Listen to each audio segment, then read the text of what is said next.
না, জামা পরেছিলাম।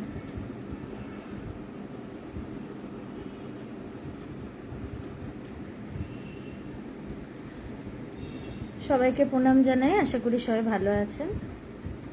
আজকে বেদান্তের প্রশ্ন উত্তরের পর্ব।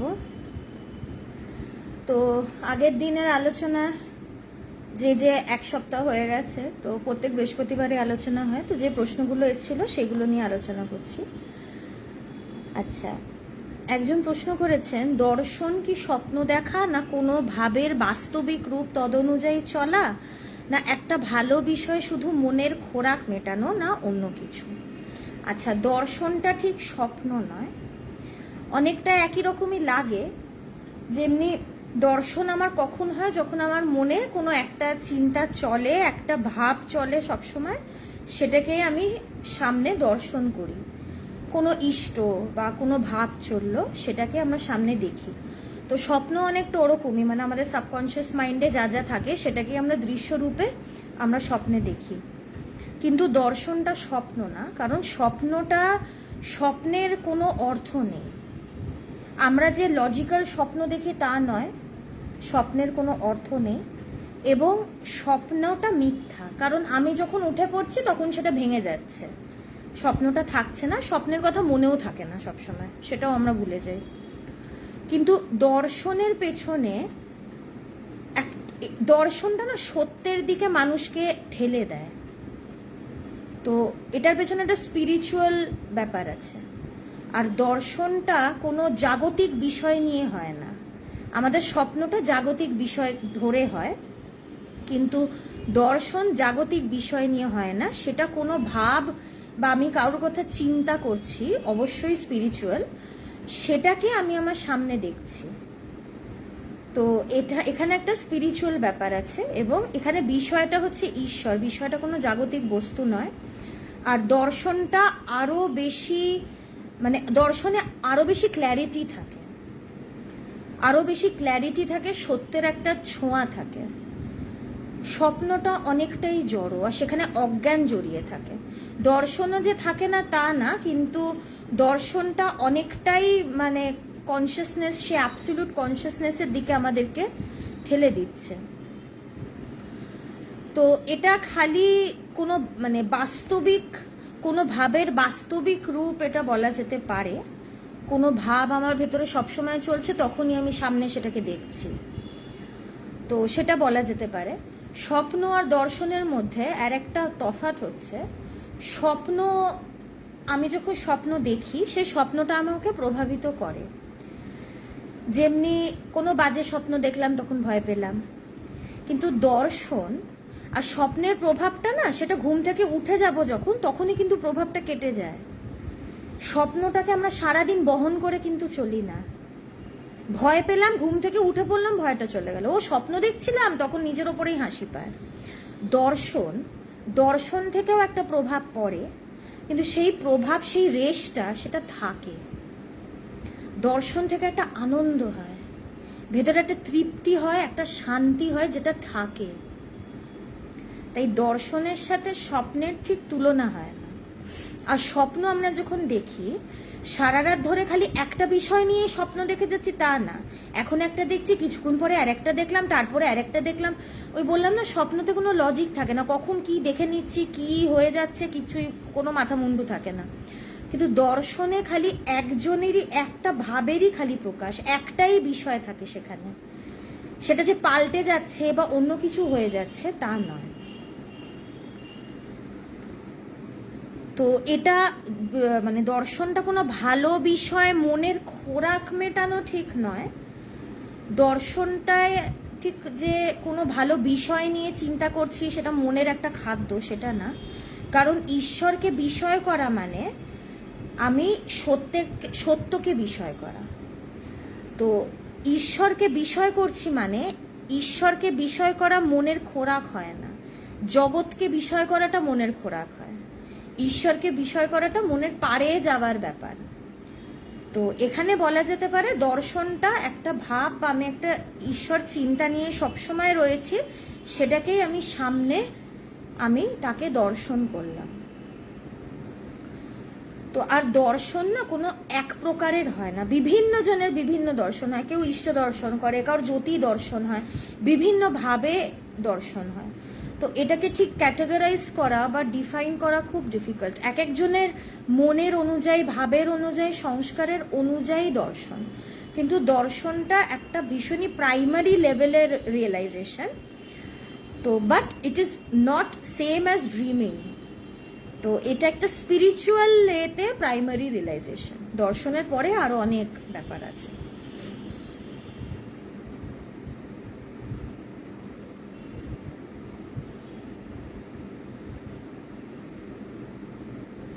আচ্ছা, গৌর কুমার বাবু তিনি প্রশ্ন করেছেন, শ্রী রামকৃষ্ণদেব ও শ্যামাচরণ লাহিড়ী এই দুই মহাপুরুষ একই সময় লীলা করেছেন, কিন্তু একে অপরের সম্পর্কে একটি কথাও বলেননি সম্ভবত, এর কারণ কি?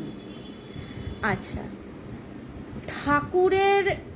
ঠাকুর অন্য কারুর কথা যে বলবেন, তিনি কিসের জন্য পৃথিবীতে এসেছিলেন? তিনি এসেছিলেন মানুষকে উদ্ধার করার জন্য।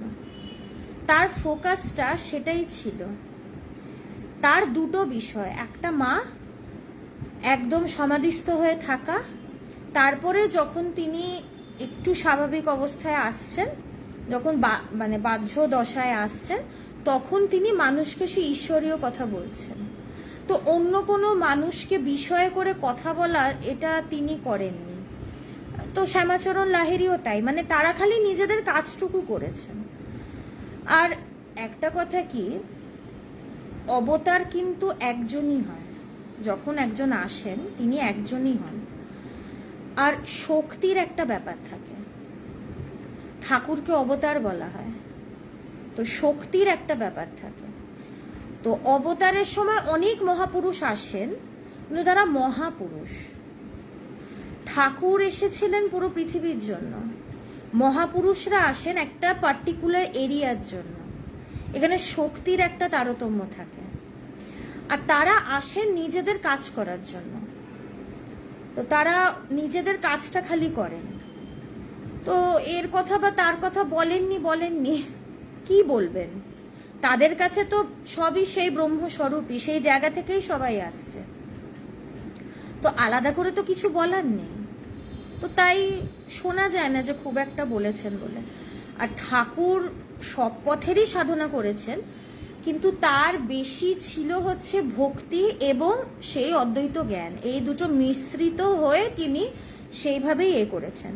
আর শ্যামাচরণ লাহিড়ীর তো যোগ, দুটো পথও আলাদা। ঠাকুর যোগের সাধনা করেছেন, করেননি তা নয়, কিন্তু তার বেশি ছিল ভক্তি এবং জ্ঞান, এই দুটো দিকেই তার বেশি ছিল, ঝোঁক ছিল।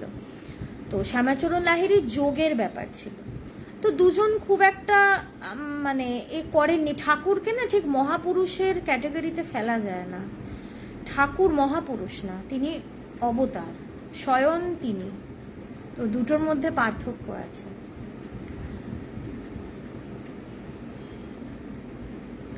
আচ্ছা, রাধাচরণ ব্যানার্জি তিনি প্রশ্ন করেছেন, আনন্দ বাহিরে বিষয় বস্তুতে নাই, আনন্দ আছে নিজের আত্মায় অন্তরে, এই নিয়ে একটু আলোচনা করলে ভালো হতো। খুব সুন্দর প্রশ্ন। আমরা মনে করি কি, আমরা বাইরের বিষয় কেন খুঁজি? কারণ আমরা মনে করি সেই বিষয় থেকে আমরা আনন্দ পাই। এটা আমাদের ভুল ধারণা। আনন্দ আসে ভেতর থেকে, কিন্তু আমরা মনে করি সেই বস্তু থেকে আসছে। আমরা কি করি, নিজের ভেতরেই আনন্দ আসছে যে, সেটাকে না দেখে বস্তুটা থেকে আনন্দ পেতে চাই। এইটার জন্যই তো পাই না, কারণ সেখানে আনন্দ নেই, খুঁজতে গিয়ে পাই না। ধরো আমি একটা খুব ভালো সিনেমা দেখলাম, খুব ভালো লাগলো, খুব ইমোশনাল, ফানি, সব এলিমেন্টস আছে সেখানে, কমেডি, ট্র্যাজেডি, মেলোড্রামা সব রয়েছে। সেই সিনেমার আনন্দটা আমি মনে করলাম কি সিনেমাটা থেকে আমি আনন্দ পেলাম। তো আমার যদি এই ভাবনাটাই থাকে, তাহলে তো সিনেমাটার কথাটা আমাকে ভাবতে হবে, তারপরে আমি আনন্দ পাবো। কিন্তু সিনেমাটার কথা যখন ভাবছি না, তখনও তো ভেতরে আনন্দ থাকছে, অন্য সময় আনন্দ থাকছে। বস্তুর উপরে নির্ভর করে আনন্দ, কারণ বস্তুটা তো জড়, একটা জড় বস্তু আমাকে কি করে আনন্দ দিতে পারে, যেখানে আমি চৈতন্য স্বরূপ? বস্তু আনন্দ দিতে পারে না, কারণ একটা জড় বস্তুতে কোনো আনন্দ নেই। আমি আনন্দ স্বরূপ। আনন্দ আমার ভেতরে বলাটাও ভুল, আমি আনন্দ স্বরূপ। আলাদা করে আনন্দ আমার খোঁজারই কিছু নেই। I am the embodiment of happiness or bliss or ecstasy, whatever. তো আমরা এটা ভুল করি। আমরা এই জন্য কিছু কিছু বস্তু নিয়ে আসি এবং ভাবি কি আমি এটাতে আনন্দ পাবো। বস্তু যদি আমাকে আনন্দ দিতে পারতো তাহলে তো একটা বস্তুতেই কাজ হয়ে যেত, যে কোনো একটা কিছু নিয়ে নিজের কাছে রেখে দিলাম, আনন্দে থাকলাম। কিন্তু আনন্দ তো পাই না, উল্টে সেই বস্তুটা থেকে কষ্ট পাই, সেটাকে মেনটেন করার জন্য কষ্ট পাই, সেটা আমার কাছ থেকে চলে গেলেও কষ্ট পাই। এই বস্তু থেকে আনন্দ পেলে বা বাইরের থেকে আনন্দ পেলে আনন্দটা তো সবসময় থাকতো। যদি আনন্দ বাইরে হতো, জাগ্রত অবস্থায় আমি যখন জেগে আছি তখনই তো আমি জগৎটাকে দেখছি। আনন্দটা যদি বাইরেই থাকতো তাহলে আমি যতক্ষণ জেগে আছি ততক্ষণই তো আমি আনন্দে থাকবো। জেগে থেকে সবচেয়ে কষ্টে থাকি। আনন্দটা কখন ভালো পাই? যখন ঘুমিয়ে পড়ি। ঘুমে সবচেয়ে বেশি আনন্দ, শান্তি, কারণ সেখানে কোনো বিষয় নেই, সেখানে জগৎ নেই, কোনো বস্তুর অস্তিত্ব আমার কাছে থাকে না। এই জন্য আনন্দটা পাই। বাইরে যদি আনন্দ থাকতো তাহলে যখনই জাগ্রত জেগে আছি সবসময় তো আনন্দে থাকতাম। জগৎ দেখছি, বস্তু দেখছি, ভোগ করছি, আনন্দ পাই না কেন? সেখানে নেই বলে। আমরা এইটুকু বুঝতে পারি না বলে গন্ডগোলটা হয়ে যায়। আমরা সবচেয়ে ভালো থাকি যখন ঘুমিয়ে পড়ি। সেখানে কোনো বস্তু থাকে না, জগতের কোনো অস্তিত্ব থাকে না, তখন নির্বিষয় থাকি বলে। একদম সেই চরম নির্বিষয়ের কথা বলছি না, অজ্ঞান বীজটা সেখানে থেকে যায় সুষুপ্তিতে, কিন্তু জগতের অস্তিত্ব থাকে না, আমরা সবচেয়ে ভালো তখনই থাকি। তাই জড় বস্তুর উপরে যদি নির্ভর করি তাহলে আনন্দ কোনোদিনই পাবো না, কারণ সেটা জড়। আমি আনন্দ স্বরূপ, আমার আনন্দ খোঁজার কিছু নেই। একবার সেই জ্ঞান লাভ হলেই আমি বুঝবো আমি আনন্দ স্বরূপ।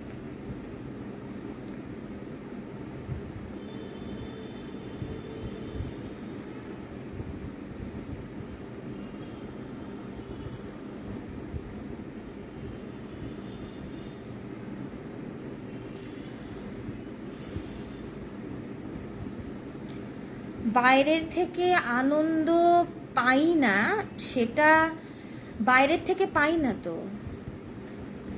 আনন্দটা আসেই ভেতর থেকে। আমি মনে করছি আমি বাইরে থেকে পাচ্ছি, গন্ডগোলটা তো এখানেই হচ্ছে। আমি মনে করছি আমি বাইরে থেকে পাচ্ছি, আনন্দটা আসছে আমার ভেতর থেকে।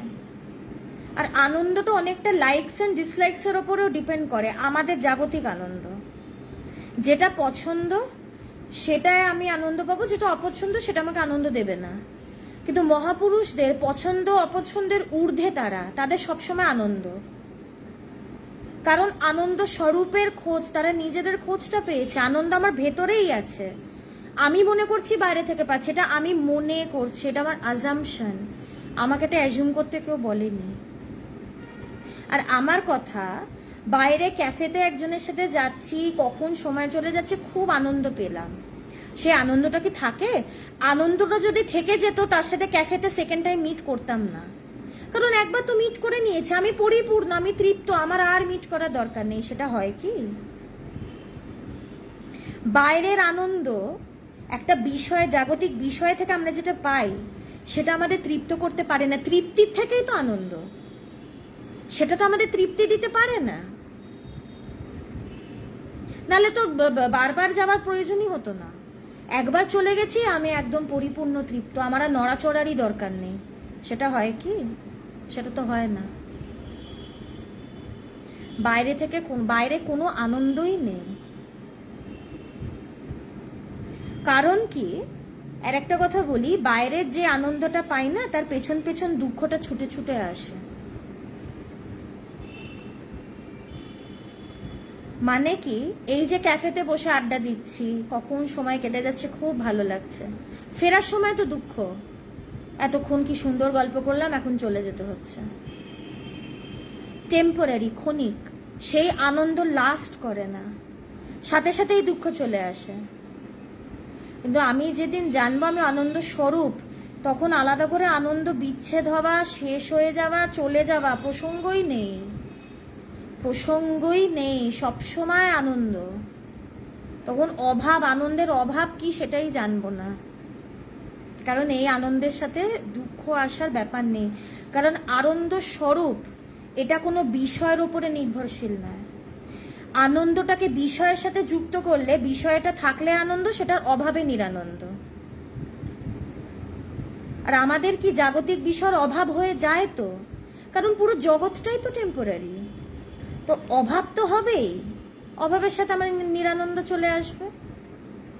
তাই আনন্দটাকে বিষয়ের সাথে, জাগতিক বিষয়ের সাথে লিঙ্ক করি বলে গন্ডগোলটা হয়ে যায়। আনন্দটাকে ভেতরের সাথে লিঙ্ক করতে হবে। লিঙ্ক করতে হবে না, ওটার সাথেই লিঙ্ক আছে, আমাদের শুধু লিঙ্কটা খুঁজে নিতে হবে। তো এই জন্য বাইরে কোনো আনন্দ নেই, আনন্দ আমার ভেতরেই। আনন্দটা তো ভেতরে অনুভব করি, আনন্দটা কি বাইরে অনুভব করি? আনন্দ, ব্যথা, যা ইমোশন আছে সব ভেতরে অনুভব হয়, মনে ভেতরে অনুভব হয়। তাই কোনো জড় বস্তু আমাকে আনন্দ দিতে পারে না। আর জাগতিক যে আনন্দ, জাগতিক আনন্দ মিথ্যা। কেন মিথ্যা? সেটা দুই আছে সেখানে। এই যে কাকাবাবু লিখলেন না যে মানে কলেজের প্রফেসরকে দেখলে মনে হয় বাবা কি কষ্ট, কখন বেরোবেন, আমরা একটু শান্তিতে থাকবো। এটা হয়তো আপনার কাছে সেরকম, বা অন্য কারুর কাছে হয়তো কি প্রফেসর পড়াচ্ছে, খুব ইন্টারেস্টিং টপিক, আমার পড়তে ভালো লাগে, তার কাছে সেটা আনন্দ। তো জগতে আমার কাছে যেটা আনন্দ সেটা আরেকজনের কাছে নিরানন্দ, আবার আমার কাছে যেটা নিরানন্দ আরেকজনের কাছে সেটা আনন্দ। তো জগতের কি দুই, দ্বন্দ্ব, ডুয়ালিটি, দুই মানেই তো মিথ্যা। তাই সেই চরম আনন্দ সেটা হচ্ছে সেই একে, সেই আত্মায় বা ব্রহ্মে।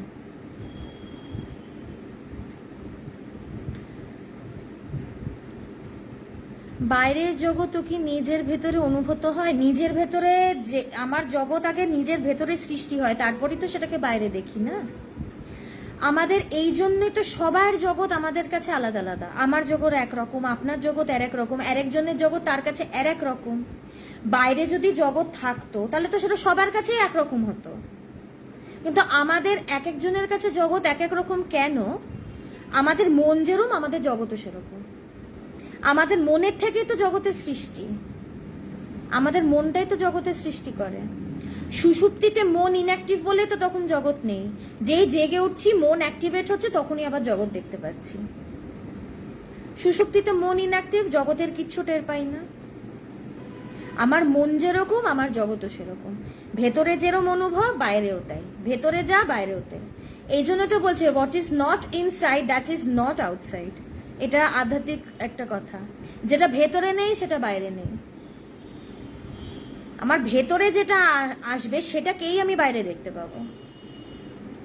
যেমনি কি আমি সাউথ পয়েন্টে পড়তাম, একটা ক্লাসের 50-60খানা স্টুডেন্ট, অর্ধেক মানে পুরো স্কুল করে ফেললাম, ক্লাসের অর্ধেক জনকেও চিনতাম না। যেদিন আমি আমার ক্লাস 12 ফাইনাল ডে ফেয়ারওয়েলের দিন, তখন আমি একজনকে দেখে ভাবছি এ কে, তখন বলছি এ তো এত বছর তোর সাথে পড়লো, তুই জানিস না? ও আচ্ছা আচ্ছা।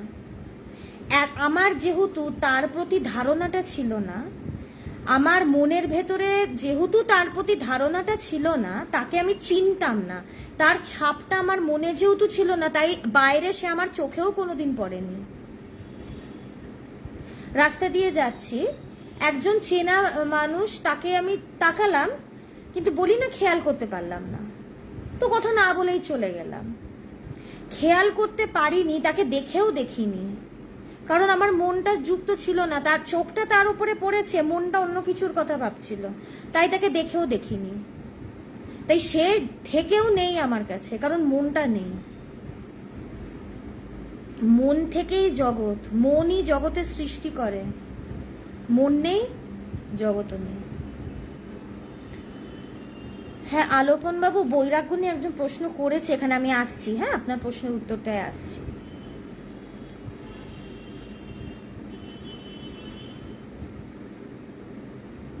আচ্ছা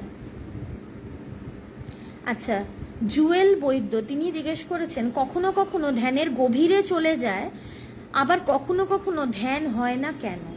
ভীষণ প্র্যাকটিক্যাল একটা প্রশ্ন। এই স্ট্রাগল সবাই ফেস করেছি, একদমই। এরকম অনেক দিন হয়েছে, কিছুতেই মানে মন শান্ত হচ্ছেই না, মনকে বসাতেই পাচ্ছি না। কতবার হয়েছে তার নেই ঠিক। মনের এটা ধর্ম, এটাই মনের নেচার। মন না পেন্ডুলামের মতন নড়ে, অসিলেট করে, আগের দিনও বলছিলাম, ঢেউয়ের মতন ওঠানামা করে, ফ্লাকচুয়েট করে। মন একভাবে থাকে না। একদিন দেখবো মনটা নিজে থেকেই এত শান্ত, খুব সুন্দর ধ্যান হচ্ছে, আবার আরেকদিন দেখবো কি মনটা এতটাই চঞ্চল, বসাতেই পাচ্ছি না। এতদিন কি মনটাকে আমরা তার খুশি মতন চলতে দিয়েছি, তাই মনটা বদমাইশি করে। ধ্যান করতে করতে মনটা যত আমার হাতে আসবে, তখনই দেখবো কি মনটা নিজের খেয়াল খুশি মতন চলছে না। আমি ধ্যানে বসছি, মনটা শান্ত হয়ে যাচ্ছে, বা ধ্যান থেকে যখন উঠে পড়ছি তারপরেও আমার মনটা শান্তই থাকছে। যত আমার মনটা আমার হাতের মুঠে আসবে না, তত আমি দেখবো মন শান্ত আছে, তত আমি দেখবো মন শান্ত আছে। তখন মন আর নিজের খেয়াল খুশি মতন চলবে না। তখন আমি দেখবো যে খালি ধ্যানে বসেই যে আমার ভেতরটা শান্ত হচ্ছে তা নয়, সারা দিনই আমার শান্ত থাকছে মন, আমার চঞ্চলতা ভেতরে আসছে না। এটা প্র্যাকটিস করতে করতে হবে, প্র্যাকটিস করতে করতে এটা হবে। তাই কখনো কখনো যদি ধ্যান না হয়, এটা মন খারাপ করার কিছু নেই। আমার কথা, ধ্যান না হলেও আমাকে বসতে হবে, এটাই সাধনা।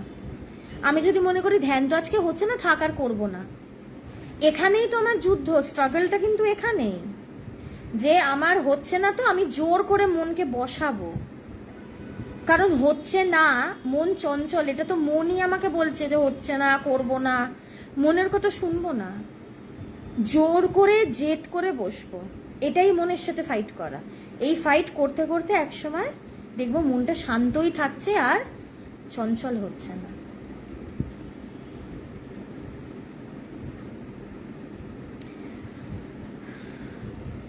আচ্ছা, অনিন্দ বাবু আগের দিনও প্রশ্নটা জিজ্ঞেস করেছিলেন, আধ্যাত্মিকতা বলতে তো সম্পর্কের জায়গাগুলো, নিজের সঙ্গে নিজের সম্পর্ক, নিজের সঙ্গে ঈশ্বরের সম্পর্ক, নিজের সঙ্গে অন্যের সম্পর্ক, এই ঈশ্বর আর অন্যের বিষয়টা কি? আচ্ছা, আধ্যাত্মিকতা সম্পর্কের কোনো ব্যাপার নেই।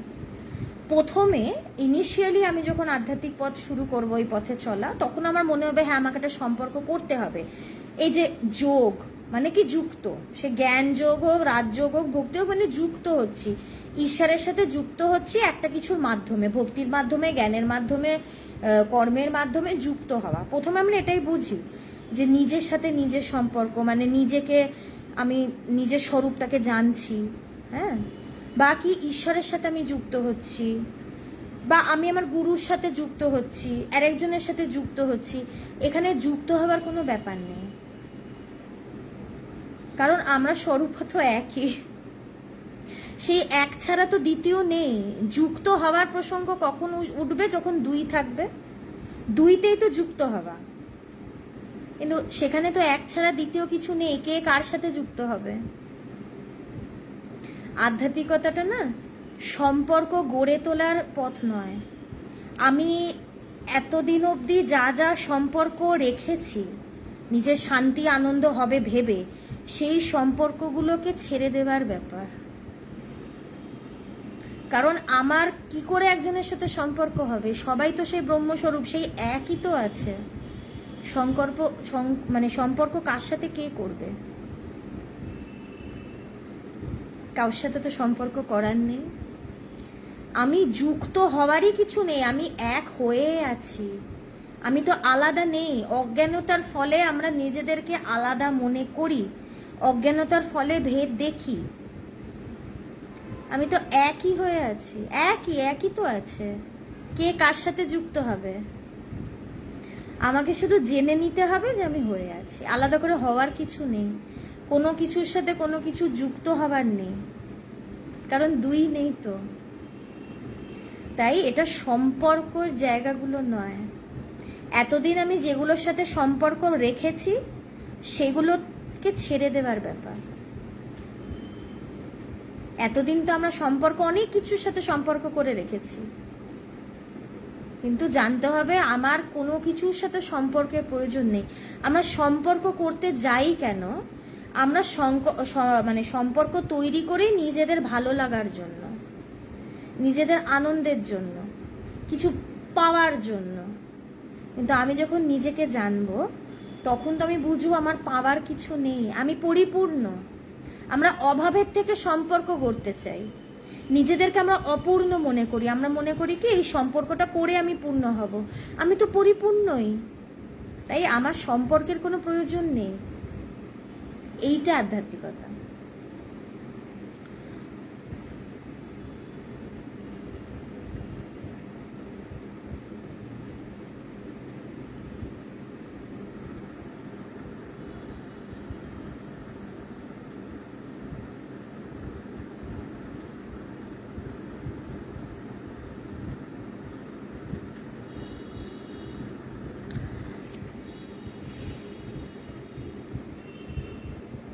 আচ্ছা, একটা কাকাবাবুকে একটা কথা বলি, যে যদি এটা বুঝি যে বাইরের আনন্দগুলো ক্ষণিকের, তাহলে সেই আনন্দের পেছনে ছোটাটা কি বুদ্ধিমানের কাজ হবে?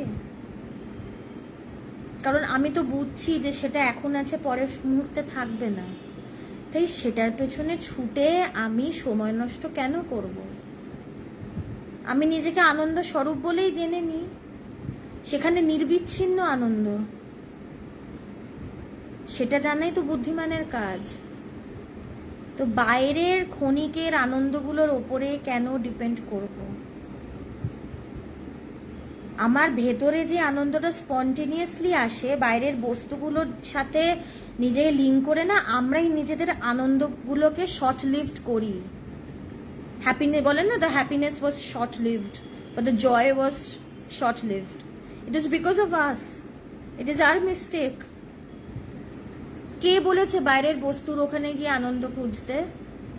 ঋষিমুনিরা যে সত্যকে জানলেন, তারাও কিন্তু আনন্দটাকে জগতেই খুঁজেছিলেন,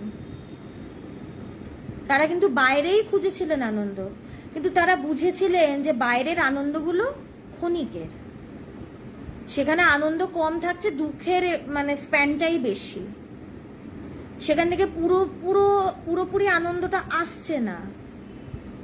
তখন তারা বুঝলেন বাইরে তাহলে খুঁজে লাভ নেই, তাই তো তারা ভেতরে গেলেন, ভেতরে গিয়ে একদম নিরবিচ্ছিন্ন আনন্দ পেলেন। অমৃতস্য পুত্রা, সে নিজেকে আনন্দ স্বরূপ বলে জেনে নিলেন। তাই আমরা তো সবাই নিজেদের লাভটা দেখি না, তাই যখন দেখছি বাইরেরটা খুঁজে লাভ নেই, তাহলে সময় নষ্ট করবো কেন? ভেতরে দেখাটাই ভালো। আচ্ছা, বিশ্বজিৎ মহাজন বাবু তিনি প্রশ্ন করেছেন, পূর্ণ ব্রহ্ম কাকে বলে, কে তিনি? আপনি নিজে। আমি সে ব্রহ্ম বা আত্মা, সবাই স্বরূপত সে এক ব্রহ্ম বা আত্মাই, সেই এক পূর্ণ ব্রহ্ম বা আত্মাই রয়েছে। পূর্ণ ব্রহ্ম, ব্রহ্মের আগে না কোনো বিশেষণ বসাতে আমার একটু আপত্তি হয়। ব্রহ্ম পুরোপূর্ণে আগে, তার আগে পূর্ণ, আর্ধেক, এগুলো বসানোর কোনো দরকার নেই। আমরা সবাই স্বরূপত সেই ব্রহ্ম বা আত্মাই, সেই একই আছে।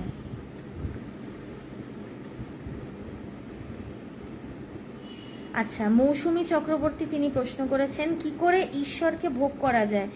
ঈশ্বরকে ভোগ করার জন্য সেটা নিয়ে থাকতে হবে, ঈশ্বরকে নিয়ে থাকতে হবে, তার চিন্তা নিয়ে থাকতে হবে।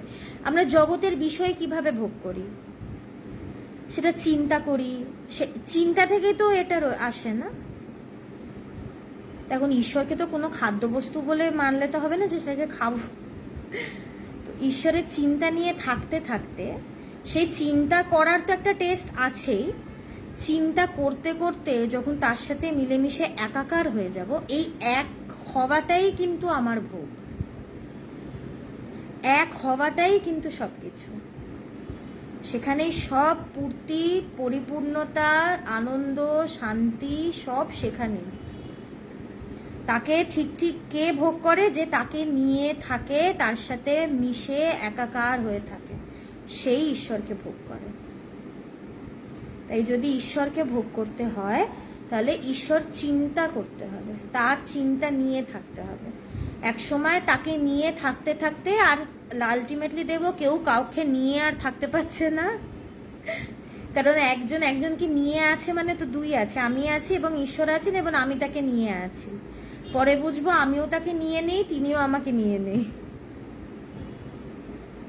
তো এই একের জায়গায় যাওয়াটাই চরম ভোগ, এখানেই সবকিছু।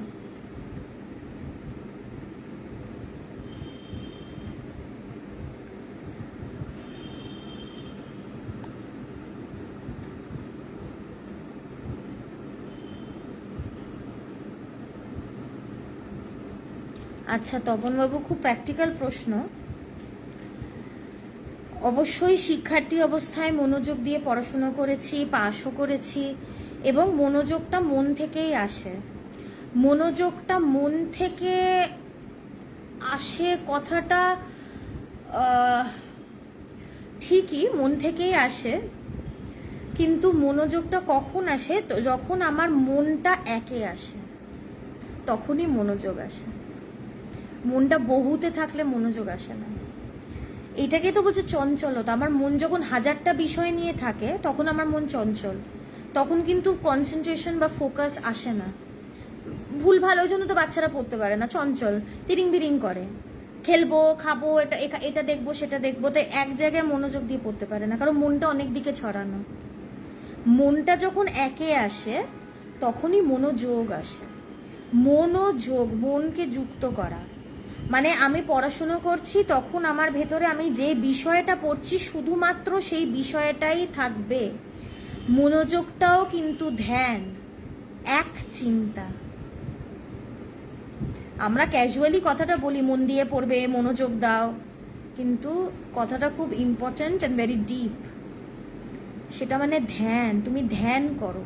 পড়াশোনা করছি ধ্যান করে করছি, মানে এক চিন্তা নামই তো ধ্যান। মনোযোগটাও হচ্ছে এক চিন্তা। আধ্যাত্মিকতার বাইরে কোনো কিছুই নেই, কিন্তু সবই কিন্তু সেই স্পিরিচুয়ালিটি ঘুরে ফিরে।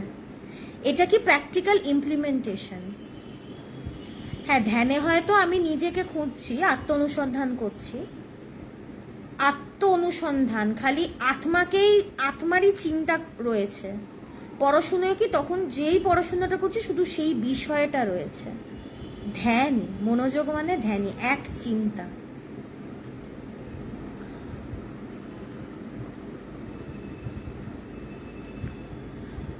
আচ্ছা হ্যাঁ, কাকাবাবু আরেকটা কথা বলেছিলেন, সেটা নিয়ে বলেনি। মনটাকে না ম্যানিপুলেট করাটা আমাদের কাজ নয়, মনটাকে মেরে ফেলাটা কাজ। মনটাকে ম্যানিপুলেট করে কিচ্ছু আসবে যাবে না, মনটাকে চুবিয়ে চুবিয়ে মেরে ফেলতে হবে, স্বামীজির কথা। So manipulation is not the objective. মন আমাদেরকে এখন ম্যানিপুলেট করছে, সেটাতে কিছু হচ্ছে না। পরে আমরা মনকে ম্যানিপুলেট করব, সেটাও হিতের কিছু হবে না। তাই বেস্ট মনটাকে মেরে ফেলা, নিজের স্বরূপে বিরাজ করা, সেটাই সবচেয়ে ভালো।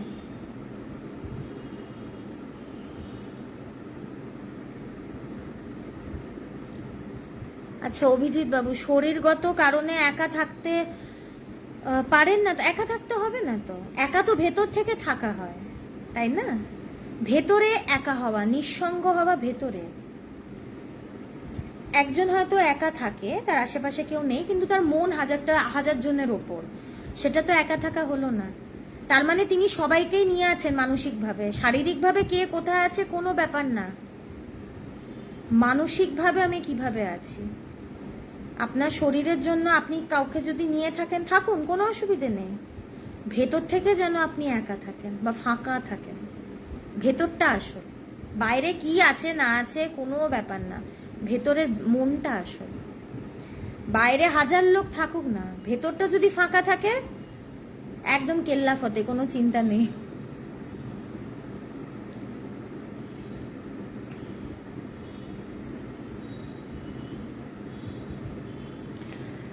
না না, আচ্ছা কাকাবাবু, আমি কিছু বললে সেটাকে অস্বীকার করবেন না, একদমই না। আপনার নিজস্ব বিচার আছে, আপনি নিশ্চয়ই নিজের মতন করে মনে করে আপনি করবেন। আমি বলছি মানে যে অস্বীকার করা যাবে না, আমি কেউ না। আমি কেউ না, আমি বলছি মানে সেটা একবারে বেদবাক্য হিসাবে নিতে হবে তা নয়। কিন্তু কি স্পিরিচুয়ালিটির যখন আমি গভীরে যাব না, তখন নিজে থেকেই বুঝবো। Spirituality does not start at the peak of materialism. Spirituality starts where there is a lack of materialism, not at the peak. যেখানে materialism নেই সেখানে spirituality.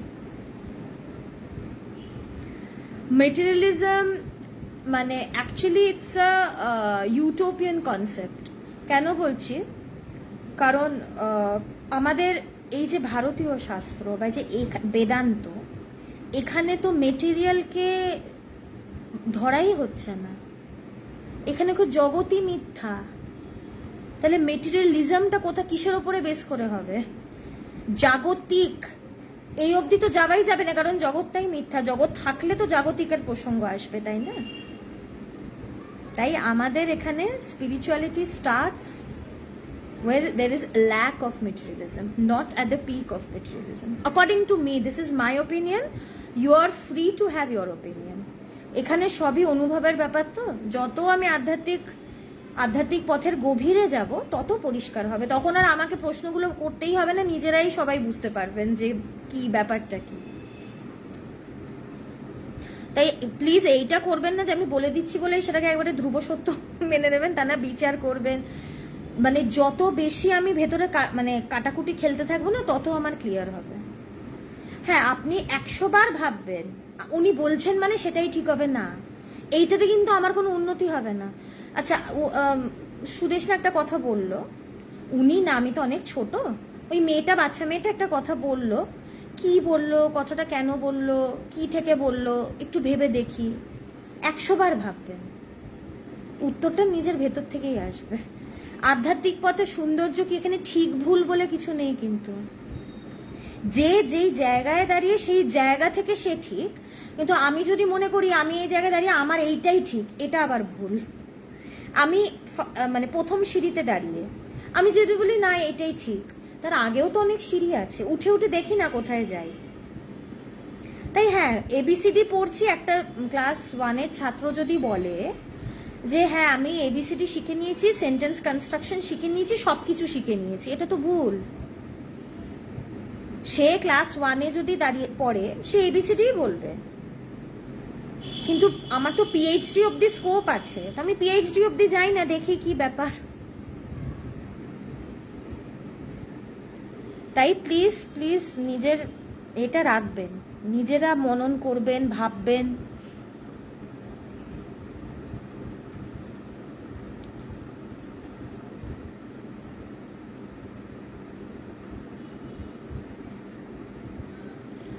আচ্ছা, মনটাকে কেন শান্ত করতে পারছেন না, পবিত্রবাবু জিজ্ঞেস করছেন। মনটাকে কেন শান্ত করতে পারছেন না? মনটা হয়তো অনেক বিষয়ের মধ্যে রয়েছে, আঠা দিয়ে আটকে রয়েছে। অনেক বিষয়, বহু বিষয় নিয়ে থাকলে তো মন শান্ত হবে না। এখন আমাকে দেখতে হবে আমি কোন কোন ব্যাংকে অ্যাকাউন্ট খুলে রেখেছি, কোন কোন ব্যাংকে কত কি ডিপোজিট করে রেখেছি, মনটাও কোন কোন জায়গায় খাতা খোলা আছে, এটা আমাকেই দেখতে হবে। তো একটা বিষয়ে আনতে হবে মনটাকে, বহু বিষয় থেকে এক বিষয়। কোন বিষয়ে আনবো? সেই ঈশ্বর বা ব্রহ্ম বা আত্মা, আধ্যাত্মিকতা, এই চর্চা। একদিনে কি মন শান্ত হয়? একদমই না, অনেক সময় লাগে, খুব কঠিন ব্যাপার, একদিনে মোটেও হবে না। কিন্তু আমি যদি রোজ এই চর্চার মধ্যে থাকি, তাহলে এক সময় দেখবো যে একদিন এরকম আসছে যে চঞ্চল হতেই পারছি না। তাই মন শান্ত হতে খুব কষ্ট হয়, মন খারাপ করার কিছু নেই যে হচ্ছে না বলে, আমাকে করতে থাকতে হবে। এই জন্যই বলছি না, ধৈর্য অধ্যাবসায়, পেশেন্স। আধ্যাত্মিক পথে ভীষণ নিষ্ঠা এবং ধৈর্য লাগে। করতে করতে করতে করতে নিশ্চয়ই মন শান্ত হবে। আমাকে তো চেষ্টা করতে হবে মনটাকে বহু থেকে একে আনা, এই যুদ্ধটা তো আমাকে করতে হবে, নাহলে তো মন বহুতেই থাকবে, চঞ্চলই থাকবে। এই যুদ্ধটা যত করতে পারবো তত দেখবো আমার কাজ হচ্ছে। নিশ্চয়ই হবে, রোজ যদি নিষ্ঠা সহকারে আমি এই আধ্যাত্মিকতা আমি চর্চা করি, নিশ্চয়ই হবে।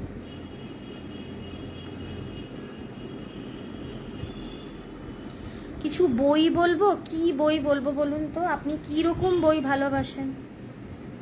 আপনার মানে এক একজনের তো এক এক রকম নেচার থাকে। কারোর ভক্তির ব্যাপার ভালো লাগে, কারোর জ্ঞানের ব্যাপার ভালো লাগে, সে অনুযায়ী বই পড়লে ভালো হয়।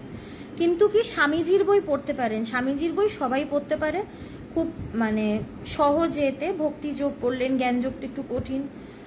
পত্রাবলী আছে, স্বামী শিষ্য সংবাদ আছে, স্বামীজির কথামৃত পড়ুন। আমি তো বলবো স্বামীজির থেকে আগে কথামৃত পড়ুন, ঠাকুরের বইগুলো পড়ুন। কারণ স্বামীজি কি জ্ঞানীও যেরম ছিলেন সেমনি পণ্ডিতও ছিলেন, দুদিকেই মানে বিশাল ব্যাপার।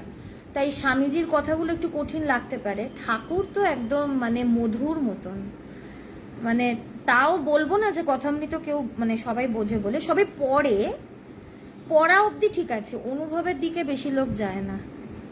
কিন্তু কথামৃতটা না মানে একটা প্রাণের জিনিস। তাই ঠাকুরের বই পড়ুন যদি না পড়ে থাকেন। যদি পড়ে থাকেন তাহলে আর কিছু পড়ার দরকার নেই, বইতে যা পড়লেন সেটা নিয়ে থাকুন।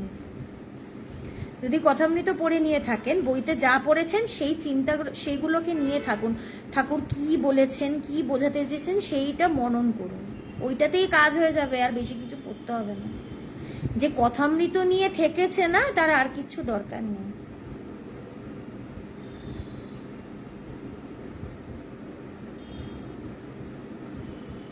আচ্ছা তপন বাবু, আপনি যে প্রশ্নটা করেছেন, সবার আগে ভগবান সত্য না মানুষ সত্য? দুজন তো আলাদা নয়, মানুষই তো ভগবান।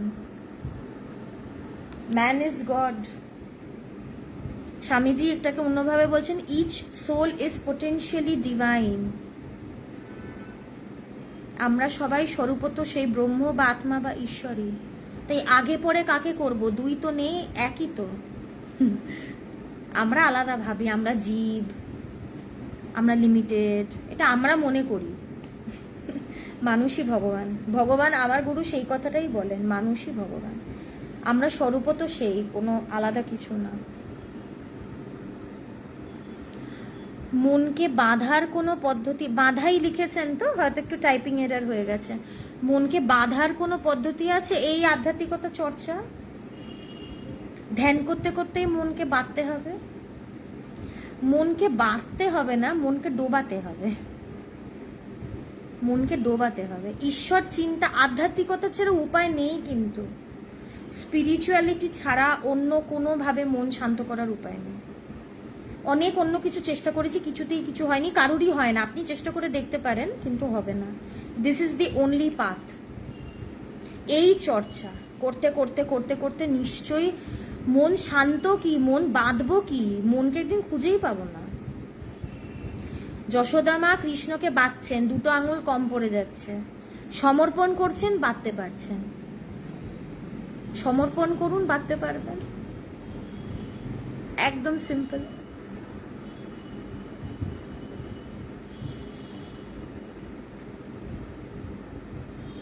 পরম ব্রহ্মের সাথে সাক্ষাৎকার হলে পূর্ণতা লাভ হয়। আচ্ছা, নেতি নেতি বলে কেন সোমনাথ বাবু? এটা বিচারের ক্ষেত্রে, বিচারের পদ্ধতিটা হচ্ছে নেতি নেতি বিচার। মানে শরীর নয়, আমি মন নই, এই জগৎ সত্য নয়, আমি অহংকার নই, আমি বুদ্ধি নই, আমি চিত্ত নই, এই জন্য বলছে নেতি নেতি, এইটা না, এইটা না। বিচার করে করে কেন না, কেন মিথ্যা বলা হচ্ছে, পদ্ধতিটাকে নেতি নেতি, বিচারের পদ্ধতিটাকে নেতি নেতি বলা হচ্ছে। আর এগুলো তো নেই, তো আমরা দেখছি এগুলো, সে পরম ব্রহ্ম ছাড়া তো কিছুই নেই। নেতি নেতি হচ্ছে সিদ্ধি হওয়ার আগে, সাধনাটাকে বলছে নেতি নেতি। সিদ্ধিতে তো আর নেতি ইতি কিছুই নেই, ইতিও নেই, নেতিও নেই, সেখানে তো কিছুই নেই। আচ্ছা, একজন কিছু ত্যাগের ব্যাপারে কিছু জিজ্ঞেস করছিল, সেটা আর খুঁজে পাচ্ছি না। হ্যাঁ সোমনাথ বাবু, হ্যাঁ এবার পেয়েছি। ছাড়ার কথা বলছেন, একটা সময়ের পর জবটাও কি ছেড়ে যায়? অবশ্যই, অবশ্যই জব ছেড়ে যায়।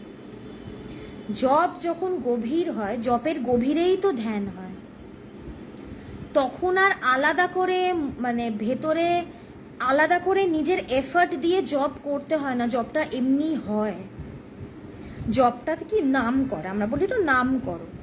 ধর আমি কৃষ্ণ নাম করছি, মানে কৃষ্ণকে পাওয়ার জন্য আমি তার নাম করছি, তাকে ডাকছি। কৃষ্ণকে পেয়ে গেলে কি আর তার নাম করার প্রয়োজন আছে? আমি কৃষ্ণের পুজো করছি, কৃষ্ণ আমার সামনে এসে দাঁড়ালো, আমি কি বলবো আপনি একটু অপেক্ষা করুন, আমি আপনার ছবিতে গিয়ে একটু ফুল দিয়ে আসি? তিনি তো আমার সামনে, আমি তাকে ছবিতে দেখতে যাব কেন? নামীকে পেয়ে গেলে আর নাম ছেড়ে যায়। তখন তো নামীকে পেয়ে গেছি, যাকে ডাকছিলাম তিনি তো চলে এসছেন। আমি ধরো আমার মাকে ডাকছি, ও মা, যতক্ষণ না মা আমার সামনে আসছে ততক্ষণ আমি মাকে ডাকবো। মা চলে এলে কি আমি ডাকবো? সে তো চলে এসছে আমার সাড়া দিয়ে, সে তো আমার গলার আওয়াজ শুনে আমার কাছে চলে এসছে, তখন তো আর তাকে ডাকার ব্যাপার নেই। তাই নামীকে পেয়ে গেলে নাম ছেড়ে যায়, তখন আর জব হয় না, কারণ যার নাম জপছিলাম তাকে তো পেয়ে গেছি, কিন্তু সাড়া দিয়ে দিয়েছেন, তাহলে আর তো ডাকার ব্যাপার নেই। তারপর তাকে নিয়ে থাকা সবসময়।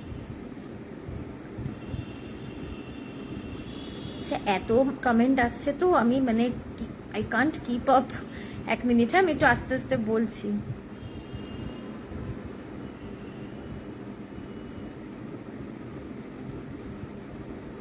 আচ্ছা স্বরূপ বাবু, মন থেকে একটা চিন্তা বারবার দূরে সরিয়ে দেওয়ার চেষ্টা করছি, পারছি না কেন? আচ্ছা একটা কথা বলছি, কোনো চিন্তাকে না দূরে সরানোর দরকার নেই। হ্যাঁ, একটা চিন্তা আসছে, আমি ভাববো না, এইটা করার দরকার নেই। সেই চিন্তাটা সরানোর দরকার নেই, ঈশ্বর চিন্তাটা ধরে রাখার দরকার আছে। আমি যদি ঈশ্বর চিন্তা ধরে রাখি তাহলে আমার বাকি চিন্তা এমনিই সরে যাবে, আমাকে জোর করে সরাতে হবে না। ঈশ্বর চিন্তাটা জোর করে করতে হবে, বাকি চিন্তা এমনিই সরে যাবে। এটাই যুদ্ধ। ঈশ্বরকে ধরলে বাকি সব এমনিই ছেড়ে যাবে। ঈশ্বর চিন্তা হোক, ব্রহ্ম চিন্তা হোক, যাই হোক, আত্মচিন্তা হোক, একই কথা। তাই এই চিন্তা সরে যাক, চিন্তা সরা না, আমি ঈশ্বরের চিন্তাটাকে খালি ধরবো, বাকি চিন্তা এমনিই সরে যাবে। আর যারা একবার একটা পদ্ধতির আলোচনা করছিলাম না, মনের উৎসের দিকে তাকানো, চিন্তার উৎসের দিকে তাকানো, সেখানে কি আমার যা চিন্তা আসছে সেটা কোথা থেকে আসছে আমি সেটার দিকে দেখব। কি চিন্তা এলো, কেন এলো, সেটাকে সরাবো, ধরবো না, সরাবো না, আমি উইটনেস করব। আমি নিজেকে আলাদা রেখে আমি খালি দেখতে থাকবো। আমরা কি চিন্তাটার সাথে যুক্ত হয়ে যাই, তারপরে সেটা নিয়ে ভাবতে থাকি। ভাবছি মানে আমি চিন্তাটার সাথে যুক্ত হয়ে গেছি, আমি যুক্ত হব না। এইখানেই যুদ্ধটা। বারবার দেখবো যুক্ত হতে চাই না, হয়ে যাচ্ছি, আবার নিজেকে টেনে সরাচ্ছি, এটা হবে। এটা করতে করতেই একসময় দেখবো কি যে আমি আলাদা হয়ে দেখতে পাচ্ছি, বা সেই চিন্তাটা আর আসছে না। করতে থাকতে হবে। প্রথমে পারবো না, এটাই স্বাভাবিক, কারণ এতদিন তো মন একটা ধারায় চলেছে না, একভাবে একটা ফ্লোতে চলেছে। একটা নদী একভাবে চলছে, বাঁধ যখন মানে বাঁধবো, জলটা তো একটু পাড়ে উঠবে, একটু তো উথাল পাথাল করবেই। এখন তো বাঁধতে চাইছি না, এটা খরস্রোতা নদীর মতন তো মনটা, সেটার উপরে বাঁধ বানানো তো কঠিন, একটু তো সময় লাগবে না, ধৈর্য ধরে করতে হবে। তাই একটু ধৈর্য ধরে করবেন। আমিও পারিনি, মিথ্যে কথা বলে কোনো লাভ নেই, ভাবের ঘরে চুরি করে কোনো লাভ নেই। আমিও পারিনি, কেউ পারে না, সবার এই প্রবলেমটা হয়। কিন্তু দুঃখ করার কিছু নেই। মন ওই বললাম খরস্রোতা নদী, বাঁধ বাঁধতে একটু সময় লাগে, ড্যাম বানাতে সময় লাগে, বানানোর পরে দেখবো একদম কন্ট্রোলে সব যাচ্ছে।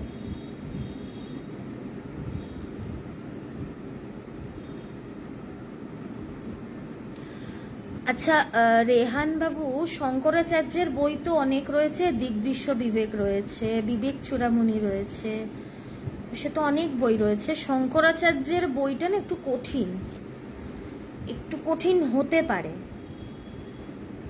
কমপ্লিট ওয়ার্কস একসাথে নিয়ে নিন না, অবশ্য সেটা দামটা একটু বেশি হয়, আলাদা আলাদা করে নিলে একটু কম পড়বে। অনেক বই আছে কিন্তু শঙ্করাচার্যের বইটা একটু কঠিন হবে। শঙ্করাচার্যের আলোচনা বই থেকে যদি আলোচনা শোনার কথা যদি জিজ্ঞেস করে থাকেন, তাহলে সেটা গ্রুপে মানে একটু আলোচনা করে, আমাদের যেই মহারাজের আমরা কথামৃতের ক্লাসগুলো দিচ্ছিলাম না, স্বামী প্রজ্ঞানন্দ মহারাজ, উনি ভগবানের জীবনীটা লিখেছেন, তো ওনার কথামৃতের ক্লাসটা দেওয়া হতো, উনি বিবেক চূড়ামণি নিয়ে আলোচনা করছেন। এখন উনি প্রত্যেক শুক্রবার আশ্রমে সেটা নিয়ে ক্লাস নেন। তো চেষ্টা করবো একটু কথা বলে নিয়ে চেষ্টা করব সেই ক্লাসগুলো যদি দেওয়া যায় তাহলে সেগুলো শুনতে পারেন। সেগুলো তো লাইভ হবে না, অনেক অলরেডি অনেক রেকর্ড করা হয়ে গেছে, তো ভিডিও হবে, কিন্তু একটু কঠিন হতে পারে শঙ্করাচার্যের কথাগুলো।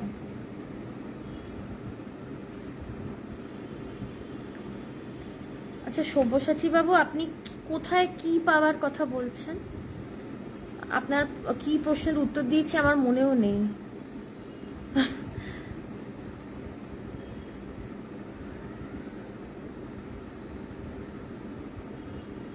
পবিত্রবাবু, আমার আশীর্বাদ নেওয়ার কোনো দরকার নেই বাবা, আমি নিজেই তার আশীর্বাদে চলছি, আমি আপনাকে কি আশীর্বাদ দেব?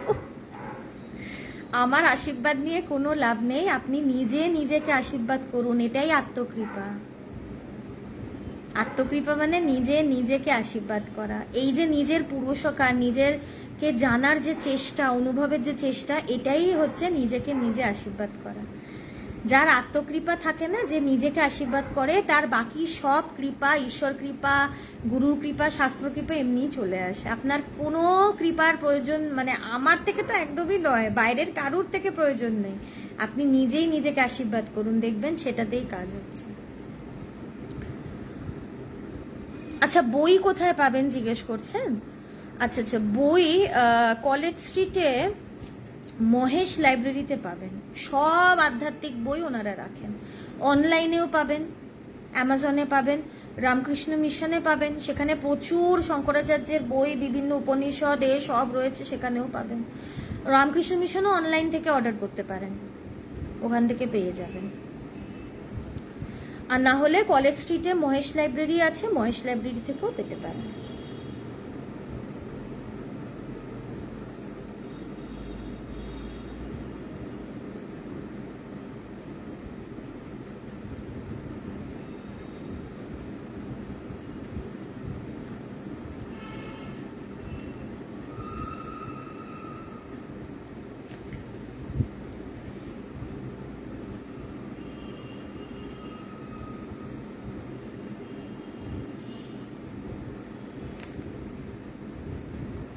আচ্ছা হ্যাঁ সিদ্ধার্থবাবু, আপনি যেটা বলছেন যে তার যুগল চরণ সেটা পেলেও নামবন্ধ হয় না, এটা একটা ভক্তির ব্যাপার। তো নামবন্ধ হয় না, এটা ভক্তির ব্যাপার। তো একজন ভক্ত সে সবসময় তার নাম করবে। নারদ, তিনি তো সবসময় নারায়ণ নারায়ণ করছেন, তাকে বলা হয় যে ভক্ত শ্রেষ্ঠ। তো এটা কি এটা এক একজনের ওপর নির্ভর করে। তো যে করতে চায় সে করবে।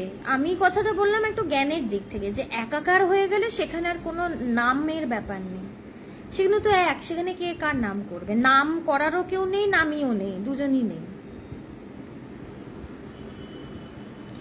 আচ্ছা সুদীপ্ত বাবু, সব সাধনার উদ্দেশ্য মনকে নিয়ন্ত্রণ করা না, আবার বলছি মনকে মেরে ফেলা। স্বামীজির কথা, মনশালাই চোর, মনকে ব্রহ্ম সমুদ্রে চুবিয়ে চুবিয়ে মেরে ফেল।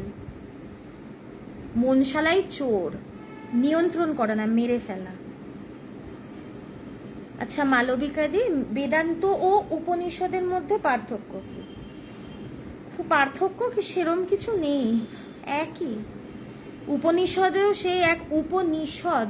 হ্যাঁ, এখন শব্দ দুটোর আলাদা ব্যাপার হতে পারে। উপনিষদ মানে আমি তার নিকটে বসে আমি জ্ঞান লাভ করব, গুরুর নিকটে বসে জ্ঞান লাভ করছি, এটাই উপনিষদ।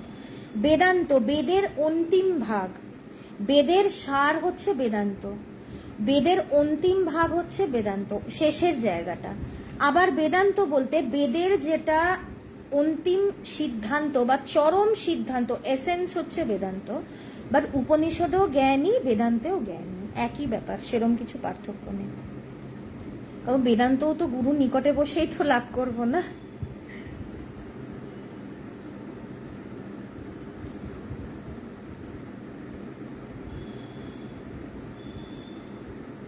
আচ্ছা, একটু আগে একজন লিখেছিল আমার গলায় তুলসীর মালা নেই কেন? কেন মালা না পরলে কি আমি কথা বলতে পারবো না? এখানে মালা পরে কথা বলতে হবে? মালা মানে পরিনি মানে কি আমি ভক্ত নই? আমার মালা পরাতে কি আমার ভক্তি নির্ভর করে? কোন দিন যদি তিনি দর্শন দিয়ে বলেন মালা পরতে, পরে নেবো, আজ অব্দি তো বলেননি, তাই পরিনি। সত্যি কথা, বাইরে কি পড়ে আছি না পড়ে আছি কি এত ভাবতে পারি না, ওই জন্য এইসবের দিকে অতটা মন রাখতে পারি না, তো তাই হয় না। কোনোদিন যদি মন দিতে পারি নিশ্চয়ই আমি ধারণ করে নেবো, কোনো ব্যাপার না। এগুলো না ইচ্ছার ব্যাপার, যার যদি কারোর ইচ্ছা হয় সে করতে পারে। এটা খুব একটা আমার সাবজেক্ট নয় আর কি, মানে কি মালা, তুলসীর মালা, কোন মালা, খুব একটা সাবজেক্টের মধ্যে পড়ে না। এটার ওপরেই আধ্যাত্মিকতা নির্ভর করছে তা তো নয়।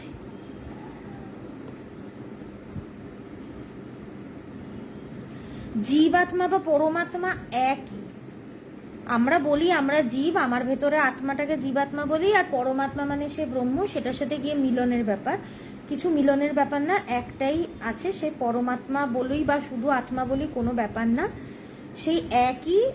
সেটা কি স্বরূপ জানতে চেয়েছেন তো? আমি নিজেই সেটা, আমি স্বরূপত সে ব্রহ্ম বা আত্মা, সে নিত্য শুদ্ধ বুদ্ধ মুক্ত।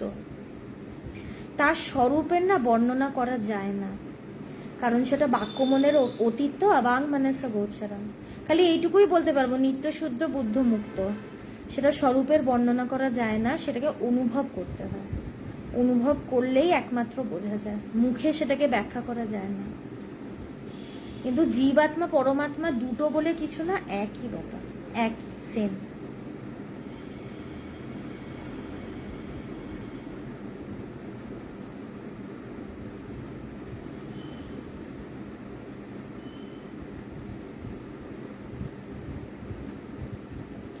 আচ্ছা ডালিয়াদি, খুব ভালো, আপনার কমেন্টটা দেখে আমার খুব খুব আনন্দ হলো। আমি প্রার্থনা করি আপনি এইভাবেই চলুন। আমি একটু পড়ে দিচ্ছি সবাই যাতে একটু জানতে পারে। উনি লিখেছেন, সংসারের কাজ করতে করতে মনে গুরুর পদস্পর্শ অনুভব করি, সেটাও কি ধ্যানের সমান হয়? অবশ্যই তাই। সংসারের কাজ করতে করতে যদি মন গুরুর চরণে থাকে তাহলে তো আর কিচ্ছু দরকার নেই। এই জন্য তো ঠাকুর বলছে বীর ভক্ত, সংসারে থেকে মনটা তার উপরে রাখা। আমি এত ভাল লাগলো আমার শুনে, কারণ খুব ভালো। আপনার মন যেন সেখানেই থাকে, সেখান থেকে যেন একদমই নড়াচড়া না করে, এবং মনটা গুরুর চরণে থাকতে থাকতে যেন গুরুর সাথে মিশে যায়। এটাই আমার প্রার্থনা রইল আপনার জন্য। আপনার অনেক অনেক আধ্যাত্মিক উন্নতি হোক। খুব ভালো, খুব ভালো। হ্যাঁ সব্যসাচী বাবু, আমি একটু আগেই বললাম, বই যদি লাগে আপনি কলেজ স্ট্রিটে মহেশ লাইব্রেরিতে যেতে পারেন, বা আপনি রামকৃষ্ণ মিশন থেকেও বই পেতে পারেন, আপনি অ্যামাজনেও বা ফ্লিপকার্ট যে কোনো অনলাইন প্ল্যাটফর্ম থেকেও বই আনাতে পারেন। রামকৃষ্ণ মিশনেরও অনলাইনে বই অর্ডার করার বন্দোবস্ত আছে, ওয়েবসাইটে গিয়ে করতে পারেন। বই পাবেন, বই অ্যাবান্ডেন্ট রয়েছে, ওটা কোনো ব্যাপার না। কিন্তু হ্যাঁ, সব বই অনলাইনে নাও পেতে পারেন, স্পেশালি শাস্ত্র, সেটা অনলাইনে নাও পেতে। অবশ্যই ঠাকুর স্বামীজি সবই বই পাবেন, ইংলিশে একটু বেশি পাবেন, কিন্তু আমি বলবো কি একটু বাংলায় পড়বেন। কেন বলছি, স্বামীজির ম্যাক্সিমামই ইংলিশে, কিন্তু ওনার ইংলিশ একটু কঠিন হয়ে যাবে। এখন হ্যাঁ, আপনি যদি ইংলিশে পণ্ডিত হন নিশ্চয়ই পড়ুন, কোনো অসুবিধা নেই, but too difficult for me, মানে ভেরি ডিফিকাল্ট স্বামীজির ইংলিশ। আর বাংলায় পড়লে না ভাবটা খোলে, বাংলায় পড়লে ভাবটা খোলে। ঠাকুরের তো অবশ্যই বাংলায় পড়বেন। আমি বলবো, মানে আমি খুব অফেন্ডেড ফিল করি যখন কেউ ঠাকুরের কথা মনে তো ইংলিশে পড়ে। এখন হ্যাঁ, এখন যদি তার কোনো উপায় নেই, সে বাংলা জানে না, তখন তো সে বেচারা, তার কিছু করার নেই। কিন্তু বাংলা জানা সত্ত্বেও যে ইংলিশে পড়ে, আমি ভীষণই মানে এটাকে আমি খুব পার্সোনালি নিয়ে নিই ব্যাপারটাকে। তিনি বাংলায় কথা বলেছেন, অবশ্যই অরিজিনালটা পড়তে হবে, নাহলে ভাবটা বোঝাই যাবে না। যেটা অনুবাদ হয়ে যায় না, ভাবটা অনেকটা কেটে যায়। আর যে অনুবাদ করেছে শ্রীমত বাংলাতেই লিখেছে, ঠাকুরের কথা সরাসরি লিখেছেন, কিন্তু যে অনুবাদ করেছে সে তো তার মতন করে করেছে না।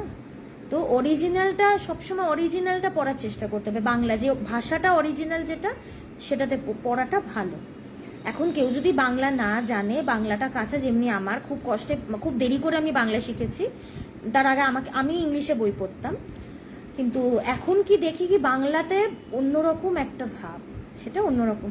কারণ আধ্যাত্মিকতাটা আমাদের মাটি থেকে উঠে এসছে, তো আমাদের ভাষাটা না রিচ, মানে ভীষণ রিচ, আধ্যাত্মিক সব শব্দ এই ভাষায়। ইংলিশে তো শ্রদ্ধারই কোনো ইকুইভ্যালেন্ট শব্দ নেই। ইংলিশে কি পড়বো বলুন তো? শ্রদ্ধা বলে ইংলিশে কিচ্ছু নেই। রেসপেক্ট ইজ নট শ্রদ্ধা, রেসপেক্ট ইজ সম্মান, অ্যান্ড সম্মান ইজ নট শ্রদ্ধা, বোথ আর ভেরি ডিফারেন্ট। তো ইংলিশে তো কোনো ভাবের কোনো শব্দই নেই, আমাদের ভাষায় রয়েছে। কারণ কি, আধ্যাত্মিকতাটা এখান থেকে উঠেছে, তো তাই আমাদের ভাষায় শব্দগুলো রয়েছে। তাই এটা পড়লে ভালো। যদি যেই বইটা খুঁজছেন সেটা যদি অনলাইনে না পান, একদম মহেশ লাইব্রেরিতে চলে যাবেন, বা অনলাইনেও মহেশ লাইব্রেরির পাবেন।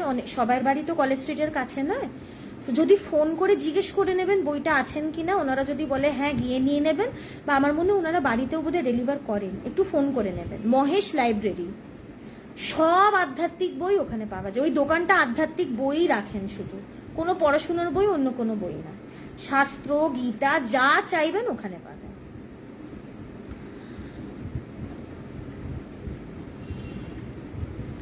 হ্যাঁ রেহান বাবু, আমি চেষ্টা করব যেন স্বামীজির, অ্যাকচুয়ালি কি স্বামীজি নিয়েছেন, তো এখন স্বামীজির পরে আমার সেইটা নিয়ে আলোচনা করার কোনো মানেই হয় না। তিনি যা ব্যাখ্যা করেছেন সেটা অতুলনীয়।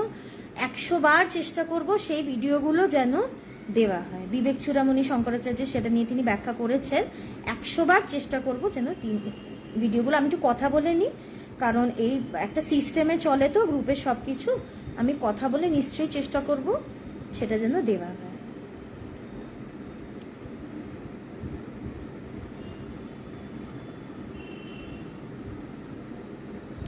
আচ্ছা মৃণাল বাবু, আপনি তো বড় কঠিন প্রশ্ন করে ফেললেন। পরম ব্রহ্ম সম্পর্কে যদি একটু বলতেন। বেদান্তে না একটাই জিনিস ভীষণ বাজে, এখানে যেটা মূল বিষয় সেই ব্রহ্ম বা আত্মা, সেটা নিয়ে কিছু বলা যায় না। বলা গেলে তো ভালোই হতো, অনেক কিছু বুঝতাম, কিন্তু এটা বোঝার বিষয় নয়, তো অনুভবের বিষয়। বোঝা তো বুদ্ধি দিয়ে হয় না। এটার সম্পর্কে কিচ্ছু বলা যায় না, কিচ্ছু বলা যায় না, কারণ এটা বাক্য মনের অতীত, কোনো শব্দ সেখানে প্রবেশ নেই। কোন শব্দ দিয়ে সেটা বলবো বলুন তো? হ্যাঁ, কিছুটা বলা যায়, সেটা হচ্ছে কি, সেই ব্রহ্ম বা আত্মা, একটা তো বললাম নিত্য, শুদ্ধ, বুদ্ধ, মুক্ত। নিত্য মানে ইটারনাল, শাশ্বত, সেটা ছিল, আছে, থাকবে, সেটা নন এক্সিস্টেন্ট হয়ে যাবে না কখনো। আমাদের জগতের কি সবকিছু ক্ষণিকের, সেই ব্রহ্ম বা আত্মা সেটা ক্ষণিকের না, সেটা পার্মানেন্ট, সত্য, নিত্য। নিত্য মানে ইটারনাল, ছিল, আছে, থাকবে, তাই সেটা সত্য। যেটা নিত্য সেটাই সত্য, তাই ব্রহ্মকে বলছে চরম সত্য, তাই নিত্য এবং কি শুদ্ধ। কেন শুদ্ধ? সেই বললাম না, সেই জায়গার কিছু, কোনো কিছু সেইটাকে ছুঁতে পারে না, অচ্যুত। কৃষ্ণকে বলছে না অচ্যুতম কেশবম, তিনি তো ব্রহ্মস্বরূপ, সেই কৃষ্ণ, তিনি তো পরম ব্রহ্ম, তাই তাকে বলছে অচ্যুত, মানে সে চ্যুত নয়, কিছুর সাথে যুক্ত নয়, কিছুর সাথে মিশে নেই, কোনো কিছু সেটাকে স্পর্শ করতে পারে না, তাই শুদ্ধ। নিত্য, শুদ্ধ, বুদ্ধ মানে জ্ঞান, জ্ঞান স্বরূপ, এবং কি মুক্ত, মুক্ত স্বরূপ, বাধা না, বন্ধন না, এবং কি অনন্ত নিরাকার পরম ব্রহ্ম। এইটা না বলে চেষ্টা করলাম, ইঙ্গিত করলাম, কিছুই বলতে পারলাম না, কিন্তু অনুভব ছাড়া উপায় নেই। এই একটাই মানে বেদান্তে একটাই অনুভব ছাড়া কোনো গতি নেই। এই জায়গাটাতে সাসপেন্স থেকে যায় যতক্ষণ না অনুভব হচ্ছে। কি ব্যাপারটা, কি এমন ব্যাপার, অনুভব ছাড়া কিছুতেই বোঝা যায় না। একমাত্র আমার যখন অনুভব হবে তখন আমি নিজেই বুঝবো যে স্বরূপত সেটা কি। এটা মুখে বলা ভেরি ডিফিকাল্ট।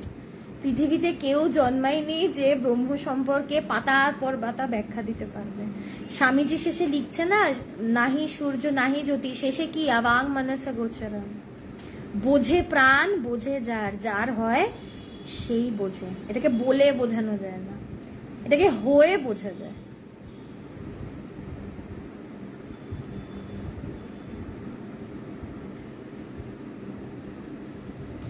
আচ্ছা ওয়ালিউল বাবু, আচ্ছা আমি না ঠিক প্রশ্নটা, হ্যাঁ, হিন্দু শব্দের ডেফিনিশনটা জানতে চেয়েছিলাম। আচ্ছা, হিন্দু শব্দটাই ভুল।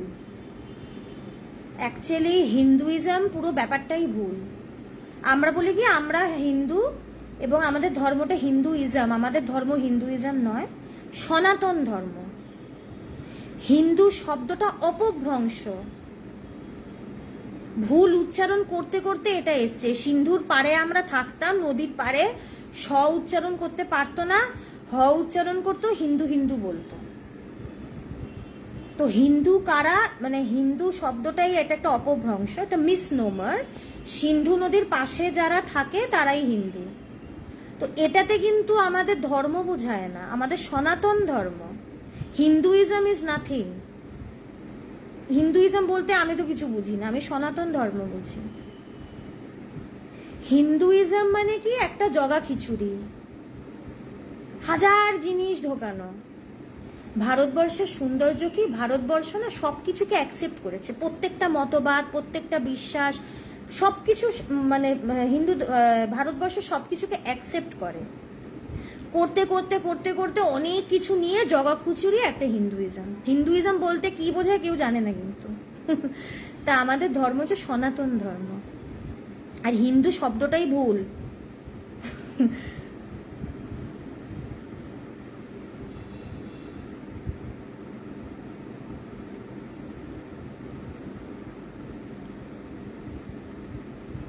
আচ্ছা হ্যাঁ, যারা বইয়ের কথা চেয়েছিলেন একটু কাকাবাবুর কমেন্টটা দেখে নেবেন। উনি একটু কলেজ স্ট্রিটে মহেশ লাইব্রেরি কোথায় আছে ওটার ব্যাপারে একটু লিখেছেন, আপনি একটু দেখে নেবেন। হ্যাঁ, thank you very much for the address. আচ্ছা রেহানবাবু, আপনি যে প্রশ্নটা করেছেন, আমি জ্ঞানযোগী নই, ভক্তিযোগীও নই, কর্মযোগীও নই, কোনো একটা না, সব কিছু। কোনো একটা ছেড়ে আরেকটা হয় না কিন্তু। জ্ঞান যোগেও ভক্তি কর্ম আছে, ভক্তিতেও জ্ঞান কর্ম আছে, আবার কর্মতেও জ্ঞান ভক্তি আছে। তাই কোনো একটা দিয়ে নিজেকে আইডেন্টিফাই করা যায় না। গুরুর প্রতি ভক্তি না হলে জ্ঞান কোথা থেকে হবে? শাস্ত্রের প্রতি ভক্তি না হলে জ্ঞান কোথা থেকে হবে?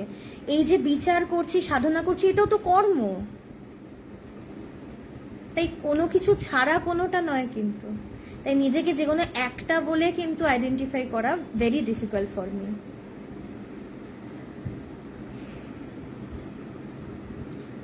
আচ্ছা, সুখময় বাবু জিজ্ঞেস করেছেন আধ্যাত্মিকতার সাথে সাত্বিক আহার কতটুকু, একটু ক্লিয়ার করে বলবেন। সাত্বিক আহার কতটুকু সাত্বিক? আচ্ছা, আধ্যাত্মিক দেখুন, সাত্বিক আহারের একটা মাহাত্ম্য আছে, এটা স্বামীজিও বলেছেন, অন্যে মন তৈরি হয়। সাত্বিক আহার করলে কি মনটা একটু থাকে, বড্ড বেশি মাংস টাংস খেলে, মানে তিনটে গুণ দিয়ে আমাদের মনের ব্যাপার তো, সত্য রজ তম, তো বেশি মাংস মিট এগুলো কি তমগুণটাকে একটু বাড়িয়ে দেয়, হ্যাঁ, তম রজকে একটু বাড়িয়ে দেয়। সাত্বিক আহার করলে কি মনটা সত্যগুণ বাড়ে মনে। কিন্তু আহারের প্রতি কিন্তু যদি মনটা ঢুকিয়ে দিই, এটা কিন্তু ভুল। মন রাখতে হবে আধ্যাত্মিকতায়। কি আহার করলাম, এমন আহার করব যাতে আমার শরীরটা ভালো থাকে, সুস্থ আমি থাকি। এখন কি সাত্বিক আহার একদম ভেজিটেরিয়ানে কাজ চলে না? প্র্যাকটিক্যালি বলছি, ডাক্তাররাই বলে একটু ডিম খাবেন, একটু মাছ খাবেন, নালে হবে না। তো শরীরের জন্য খেতে হবে, বেশি না ব্যালেন্স করে খাবো। সাত্বিক আহার করলেই যে আমি সত্যের দিকে পৌঁছে যাব, আমি সত্যকে জেনে ফেলবো বা আমার মনটা সত্য গুণেই থাকবে, তা কিন্তু নয়। সাত্বিক আহার তো শরীরের, শরীরটা মিথ্যা, তাই এত আহার নিয়ে ভেবে লাভ নেই। আমার জন্য যেটা উপকারী আমি সেটা খাবো, যাতে শরীরটা ঠিক থাকে। সাত্বিক আহারে সত্য গুণ বাড়ানোটা আমার উদ্দেশ্য না, ত্রিগুণাতীত হওয়াটা উদ্দেশ্য, 3টে গুণের পারে যাওয়াটা উদ্দেশ্য, সে ব্রহ্ম বা আত্মাকে জানাটা উদ্দেশ্য। সেখানে আহার, সত্য, রজ, তম কোনো কিছুরই প্রসঙ্গ নেই। ঠাকুরের একটা কথা আছে, একজন সাত্বিক আহার করে যদি বিষয় চিন্তা করে তার কিচ্ছু হবে না। একজন যদি শুয়োরের মাংসকে ঈশ্বর চিন্তা করে তার সবকিছু হবে। ঠাকুরের কথা, ঠাকুরের কথাটাই অথরিটি, তার কথাটাই সত্য। তাই সাত্বিক আহার করেই যে আমি বিরাট আধ্যাত্মিক হয়ে যাব বা আমি সত্যকে জেনে ফেলবো বা আমি ধার্মিক হয়ে যাব, তা কিন্তু নয়। কারণ সাত্বিক আহার অনেকজন করে, কিন্তু মনটা যদি জগতে থাকে আধ্যাত্মিকতা কোথা থেকে হবে?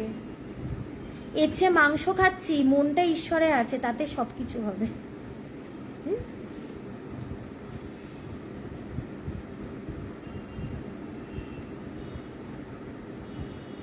হ্যাঁ, সুদীপ্তবাবু ঠিকই বলেছেন, মনের নাশ, মনের নাশ, সেটা সমাধিস্থ হলে জ্ঞানের প্রকাশ ঘটে, সেখানেই মনের নাশ।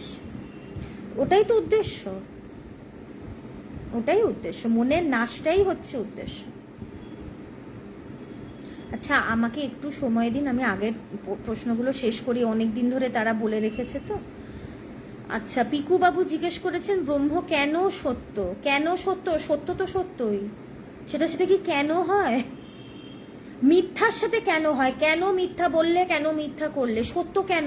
এটা কি ধরনের প্রশ্ন? সত্য তো সত্যই, সেটার সাথে কি কোনো কারণ থাকে? নিত্য অপরিবর্তনীয়, তাই সেটা সত্য। সেটা কেন সত্য? মিথ্যার সাথে কেন থাকে, সত্যের সাথে কেন থাকে না? একটা কাজ করুন, সেটা কেন সত্য আপনি সেটা অনুভব করুন, তারপরে আপনি বুঝতে পারবেন সেটা কেন সত্য। বেস্ট। তাহলে আমাকে জিজ্ঞেস করতে হবে না, আপনি একটু অনুভব করে দেখে নিন। প্র্যাকটিক্যাল, থিওরিটিক্যাল, আধ্যাত্মিক পদে থিওরির ব্যাপার খুব কম, প্র্যাকটিক্যাল ব্যাপার সব পুরোটা। তাই প্র্যাকটিক্যাল একটু দেখে নিন, অনুভব করে, তাহলেই বুঝতে পারবেন।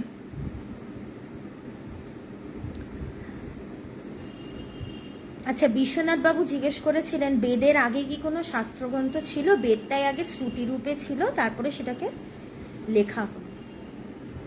তো বেদই প্রথম বলা হয়, প্রথম।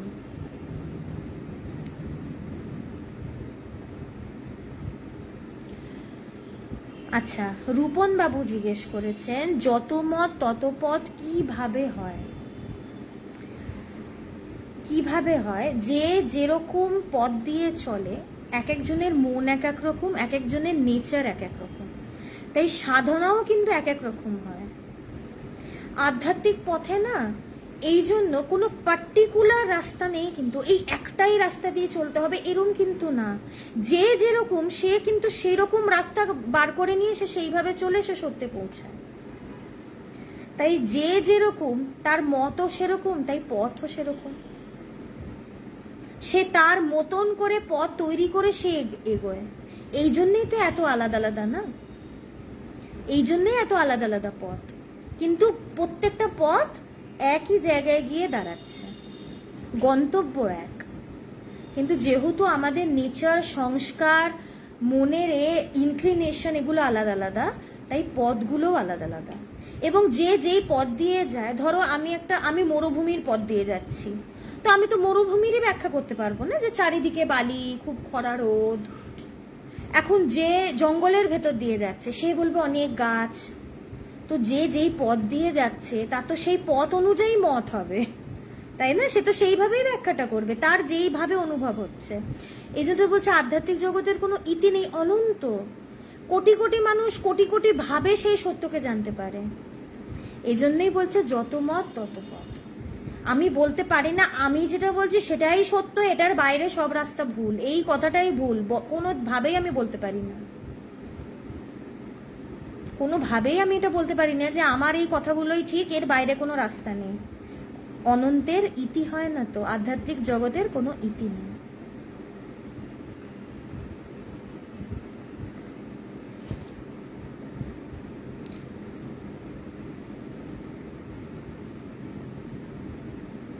আচ্ছা, বিশ্বজিৎ বাবু প্রশ্ন করেছিলেন ওম তৎসৎ এই তিনটে শব্দ দিয়ে কি বোঝায়? ওম তৎসৎ, ওম তৎ সৎ, সেটাই সত্য,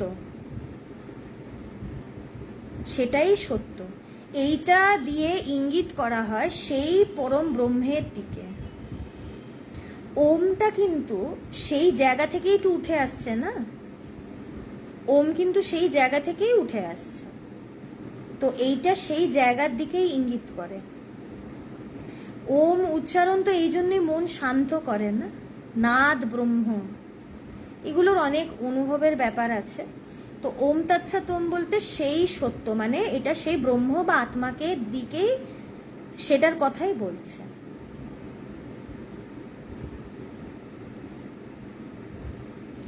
সাধন করতে গেলে কি অন্য কোনো শক্তি তাতে বাধা দেয়? কি কি বাধা আসতে পারে? লিখন বাবু জিজ্ঞেস করেছেন।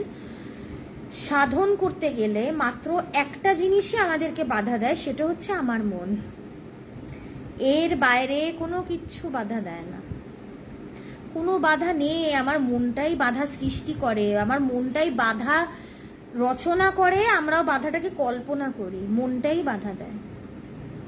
মন, এই জন্য তো এতজন মিলে প্রশ্ন আমাদেরও তো এটা ফেস করেছি না, মন চঞ্চল, কিছুতেই বসাতে পারছি না, মনটাই বাধা, আর কিচ্ছু বাধা আসে না, মনেই বদ্ধ, মনেই মুক্ত।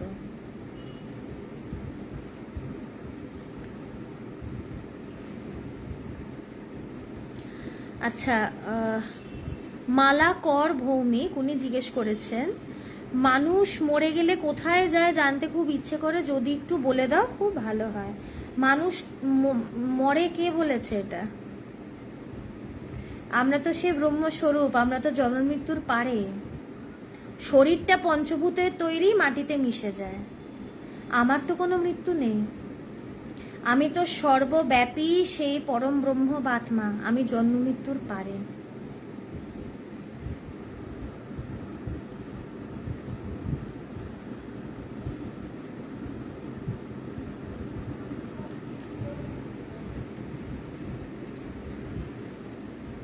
আচ্ছা, ঝুমা মুখোপাধ্যায় জিজ্ঞেস করেছে, রাগ থেকে কেমন করে মন অনুরাগী হয়ে উঠতে পারে, একটু যদি বলেন। খুব সুন্দর প্রশ্ন করেছেন, রাগ থেকে অনুরাগী। আচ্ছা, প্রথমে বুঝতে হবে আমাদের রাগটা কেন আসে। আমাদের রাগ আসে যখন আমরা দেখি কি আমাদের স্বার্থে আঘাত লাগছে, তখন আমরা রেগে যাই। বা যখন দেখি একটা কিছু আমার সেটা কেউ নিয়ে নিচ্ছে, তখন আমরা রেগে যাই। মনটা যখন আমি বিষয়ের সাথে জড়িয়ে রাখবো, ততক্ষণ কিন্তু রাগের বিষয় থাকবে, কিন্তু মনটা যখন আমি ঈশ্বরকে বিষয় করবে, তখন অনুরাগ আসবে। জগতের বিষয় করলে রাগ, ঈশ্বরকে বিষয় করলে অনুরাগ, সিম্পল, বেশি কিছু লাগবে না। জগৎকে বিষয় না করে ঈশ্বরকে বিষয় করলেই দেখবো ভেতরে অনুরাগ আসছে।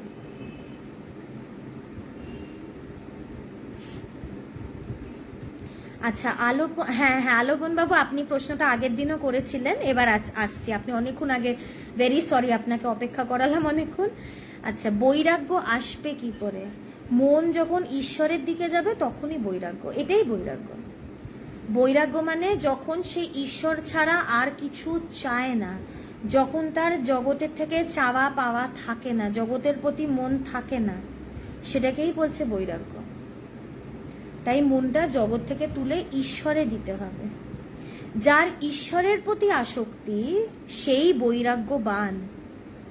আমরা ভাবি কি আসক্তি এবং বৈরাগ্য দুটো অপোজিট, অ্যান্টোনিম, মানে কন্ট্রাডিক্টরি, কিন্তু ঈশ্বরের প্রতি যার আসক্তি সেই বৈরাগ্যবান, সেটাই বৈরাগ্য।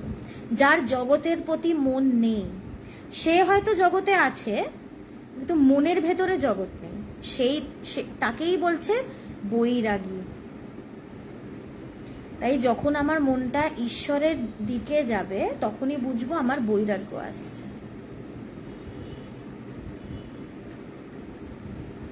আচ্ছা, এবার আমার যা প্রশ্ন আপাতত আমি দেখতে পেয়েছিলাম সেগুলো নিয়ে আলোচনা করেছি।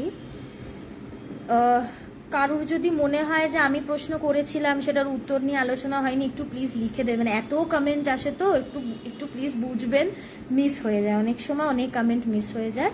একটু প্লিজ আবার লিখে দেবেন, হ্যাঁ, কিছু মনে করবেন না। তো আমার কাছে যা যা ছিল আমি সেগুলো নিয়ে করেছি। আচ্ছা, এই আবার অনেক প্রশ্ন এসছে, হ্যাঁ, আমি সেটা নিয়ে দেখছি, আস্তে আস্তে আমি আলোচনা করছি।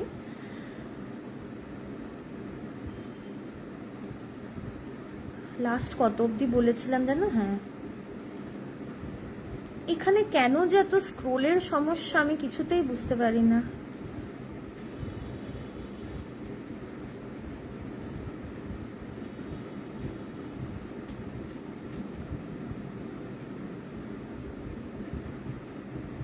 এক মিনিট, হ্যাঁ, আমি একটু প্রশ্নগুলোকে করার চেষ্টা করছি। আচ্ছা, হ্যাঁ কাকাবাবু, অ্যাডমিরেশন ইজ নট শ্রদ্ধা। অ্যাডমিরেশনের সাথে না ইটস মোর লাইক অ্যাডোরেশন, একই, দুটো সিনোনিমসই। তাকে ভালো লাগে, তার মতন হতে চাই, এরম একটা ব্যাপার, একটা গর্ব। কিন্তু শ্রদ্ধা ইজ সামথিং ডিফারেন্ট। শ্রদ্ধায় একটা গভীর যখন ভক্তি শ্রদ্ধার গভীরে ভক্তি। শ্রদ্ধা তাকে সবকিছু সমর্পণ করা। শুধু শ্রদ্ধা নিয়ে থাকাটা তো না, ভক্তিতে আসতে হবে। শ্রদ্ধা যখন পাকে সেটা ভক্তি হয়। তো সবকিছু সমর্পণ করে দেওয়া সেখানে। ভক্তিতে কি হয়, আমি শ্রদ্ধারই গভীর এটার কথা বলছি, ভক্তির কথা। ভক্তিতে না আর নিজের কিছু থাকে না, তবু সবকিছু তুলে দেওয়া। তো সেখানে একাকারের একটা ব্যাপার। তো সেখানে কে কাকে অ্যাডমায়ার করবে। ভক্তিটা ঠিক অ্যাডমিরেশন না, সেখানে মাথা নত। অ্যাডমিরেশন কি, হ্যাঁ আমার তাকে খুব আমি মানি, সেখানে আমার নিজেরও অহংকার আছে এবং আমি তাকে মানি বেশ। কিন্তু ভক্তিতে, শ্রদ্ধায় নিজের কোনো ইগো নেই, ওখানে মাথা নত। অ্যাডমিরেশনে মাথা নত না, অ্যাডমিরেশনে মাথাটা তুলে একজনকে দেখি তারপর তাকে অ্যাডমায়ার করি। এখানে মাথা নত হয়ে থাকা।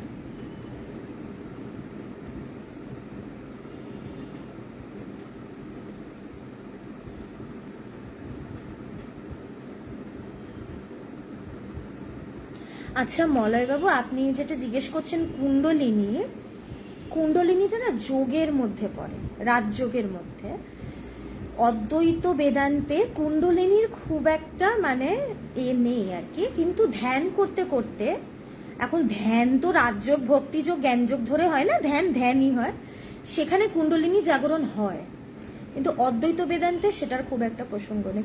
এই জন্যই না আমাকে যারা টক্রর ব্যাপারে জিজ্ঞেস করেন, আমি কিছু বলতে পারি না, কারণ আমার রাজযোগটা নিয়ে তো আমার পড়াশুনো নেই। তো পড়াশুনো করলে তো হয় না, সেটাতে আমার অনুভব নেই, কিছুই নেই। আমার বেদান্ত আমি গুরুর থেকে যা শিখেছি সেইটুকুই বলি, তো এই জন্য আমি এগুলো নিয়ে কিছু বলতে পারি না। তো যে রাজযোগী, যে সেই পথে যে সাধনা করে, তাকে জিজ্ঞেস করলে একদম পরিষ্কার হবে। অদ্বৈত বেদান্তে কুণ্ডলিনী শক্তির সেরম কোনো ব্যাপার নেই।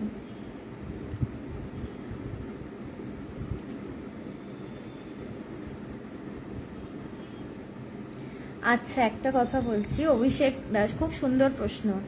সত্যকে খুঁজতে গিয়ে ভিতরে ভবিষ্যৎ এসে গেলে মানুষ কি তার বর্তমানকে মিস করে ফেলে না? আচ্ছা, নিজের ভেতরে সত্য কি ভবিষ্যৎ হয়?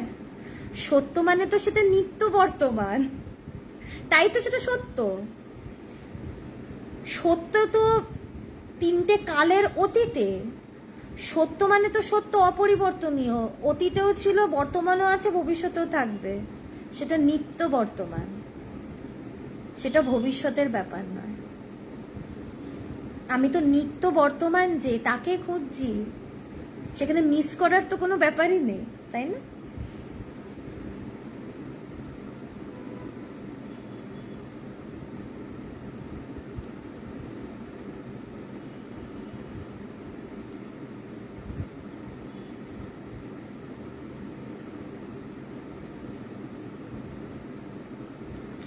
সনাতন, সনাতন কি একটু বলো? সনাতন মানে শাশ্বত, নিত্য, ইটার্নাল রিলিজিয়ন।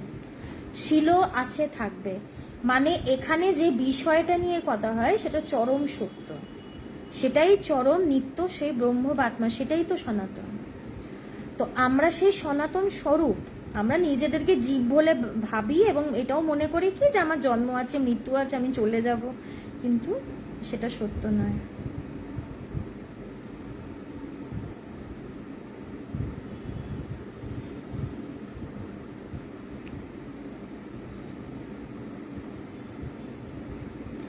স্বপ্নের কোনো গুরুত্ব নেই, স্বপ্ন মানে সেটা মিথ্যা।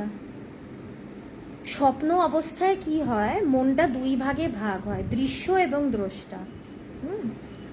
এবং সেখানে আমরা আমাদের মন কনসিয়াসলি হোক সাবকনসিয়াসলি হোক, কনসিয়াসলি বলতে আমি অ্যাবসলিউট কনসিয়াসনেসের কথা বলছি না, সাবকনসিয়াসলি হোক কনসিয়াসলি হোক, আমাদের ভেতরে জাগতিক যেই বিষয় থাকে সেইটাকে আমরা স্বপ্নে দেখি।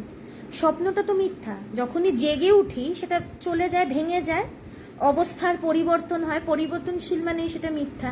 তাই স্বপ্নের কোনো গুরুত্ব নেই। স্বপ্নটাকে যে প্রকাশ করছে সেই প্রকাশক সে সত্য, আর তারই শুধু গুরুত্ব। আধ্যাত্মিকতা মানে সেই প্রকাশককে খোঁজে, এখানে স্বপ্নের কোনো গুরুত্ব নেই।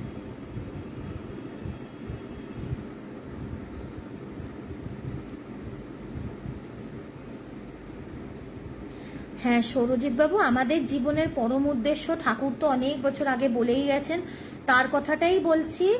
জীবনের উদ্দেশ্য ঈশ্বর লাভ, নিজেকে জানা। মানুষ মানে মনুষ্য দেহে জন্ম নিয়েছি তো এটাই সুযোগ, কারণ এখন পশু পাখি তো অত মননশীল নয়, অত কি একদমই মননশীল নয়, মানুষ মননশীল, গভীরভাবে ভাবতে পারে। তো মনুষ্য জন্ম যখন নিয়েছে এটাই সুযোগ নিজেকে জানা, এটাই জীবনের উদ্দেশ্য।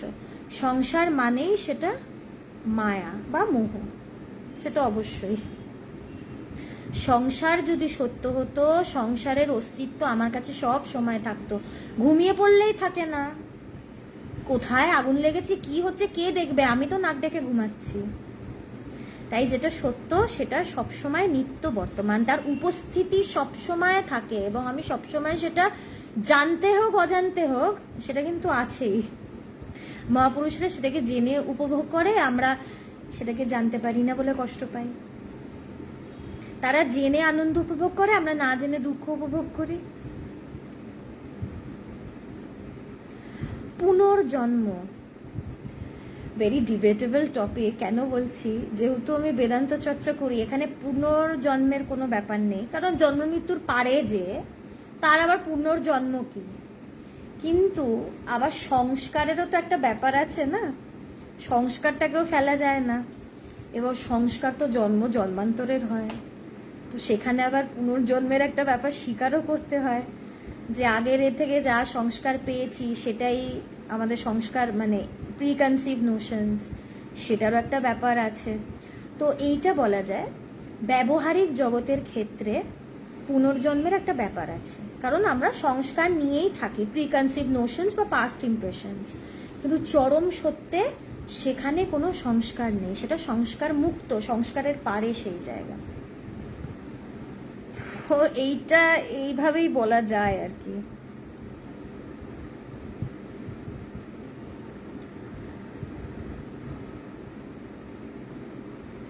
মোক্ষ প্রাপ্তির উপায় হচ্ছে আধ্যাত্মিক চর্চা, এর বাইরে কোনো উপায় নেই। ভেরি সরি টু সে, আপনি যদি চান, আমি মানে কোনোভাবে চাইলেও বলতে পারবো না যে সিনেমা দেখুন, এটা করুন, হবে না।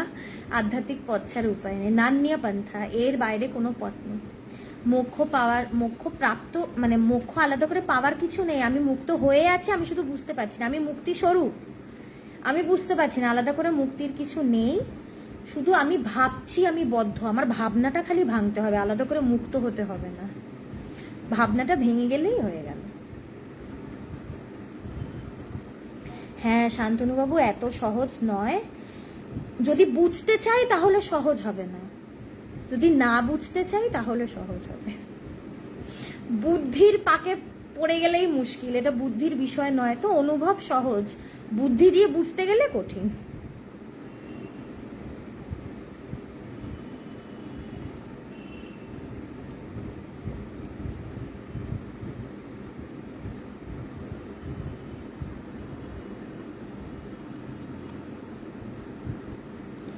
আচ্ছা, সূক্ষ্ম দেহ, গোবিন্দবাবু যেটা জিজ্ঞেস করেছেন, সূক্ষ্ম দেহ হচ্ছে আমাদের মন। তো স্থূল দেহ এই শরীর, তো শরীরটা যখন চলে যায় সূক্ষ্ম দেহটা থেকে যায়। এবং সূক্ষ্ম দেহটা কেন থাকে? আমাদের যেহেতু জ্ঞান লাভ হয় না, নিজেদের সেই চরম সত্যকে যেহেতু জানতে পারি না, আমাদের ভেতরে যেহেতু অভাববোধ থাকে, কামনা বাসনা রয়ে যায়, এই জন্য আবার আমাদের জন্ম নিতে হয় কারণ কামনা বাসনা পূরণ করার জন্য বা পরিপূর্ণ হওয়ার জন্য। যারা আধ্যাত্মিক মহাপুরুষ তাদের কি ভেতরে কোনো কামনা বাসনা নেই, কারণ তারা সেই সত্যকে জেনে গেছে, তারা পরিপূর্ণ, তাই তাদের আর পুনর্জন্মের ব্যাপার নেই। তো এবং তাদের মনটাই তো নেই। তো আমাদের যেহেতু অভাব থেকে যায়, মনটা যেহেতু থেকে যায়, সেই মনটাই আবার জন্ম নেয় অপূর্ণতাকে পূর্ণ করার জন্য, অভাব মেটানোর জন্য। তো এখন কিভাবে থাকে, কোন লোকে থাকে, এত আমার নলেজ নেই, কারণ এগুলো নিয়ে না এত, মৃত্যুটা বিষয় নয় তো, জন্ম মৃত্যুর পারের জিনিসটা আমার বিষয় তো, তাই এগুলো নিয়ে এর থেকে বেশি কিছু আমি ব্যাখ্যা করতে পারবো না। তো যারা এগুলো নিয়ে চর্চা করে বা যারা এগুলো নিয়ে পড়াশুনো করে তাদেরকে যদি জিজ্ঞেস করেন একটু ভালো হবে। তো সূক্ষ্ম দেহটা কি, সেটা আমাদের মন, আর স্থূল দেহ শরীর। অনেক কিছু আছে, কি বেশ প্রচুর লোক আছে, 7টা লোক আছে। হ্যাঁ, তো যার মন যেরকম, যার কর্ম যেরকম, আমি শুনেছি, এখন 7টা লোকের নাম বলতে পারবো না, প্রেত লোক, অনেক কিছু লোক আছে। তো যার মন যেরকম ছিল, যে যেরকম কর্ম করেছে, সে সেইভাবে সেই লোকে সে অবস্থান করে। তারপর যখন তার আবার জন্ম নেবার সুযোগ হয়, সে ওয়েটিং লিস্টে থাকে, তারপরে সে আবার জন্ম নেয়। আমি এইভাবেই শুনেছি আর কি। হ্যাঁ মলয়বাবু, আপনার উত্তরটা দিলাম না একটু আগে?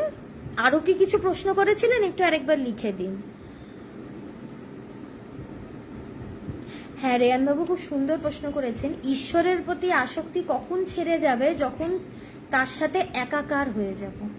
আমি ঈশ্বরের প্রতি আসক্ত কতক্ষণ? যখন দুই আছে, যতক্ষণ ভেদ আছে, মানে আমি আছি, ঈশ্বর আছেন, এবং আমি তার প্রতি আসক্ত।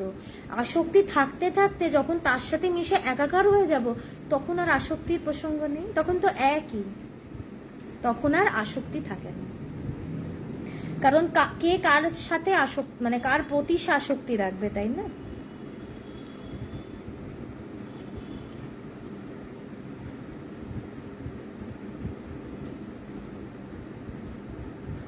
আচ্ছা, আমাকে মাতাজি বলবেন না, আমি অনেক ছোট বাচ্চা মেয়ে, আপনাদের হাঁটুর বয়সী। আচ্ছা অজিত বাবু, রাগ ও অনুরাগের আরো বিস্তারিত আলোচনা, আর কি আলোচনা করবো বলুন তো? আমাকে অনেকজনই জিজ্ঞেস করে যে রাগটাকে সরাবো কি করে, অনেকবার জিজ্ঞেস করেছে, আমি বারবার একই উত্তর দিয়েছি, আবার সেটা বলছি যে রাগ সরানোর কিছু নেই।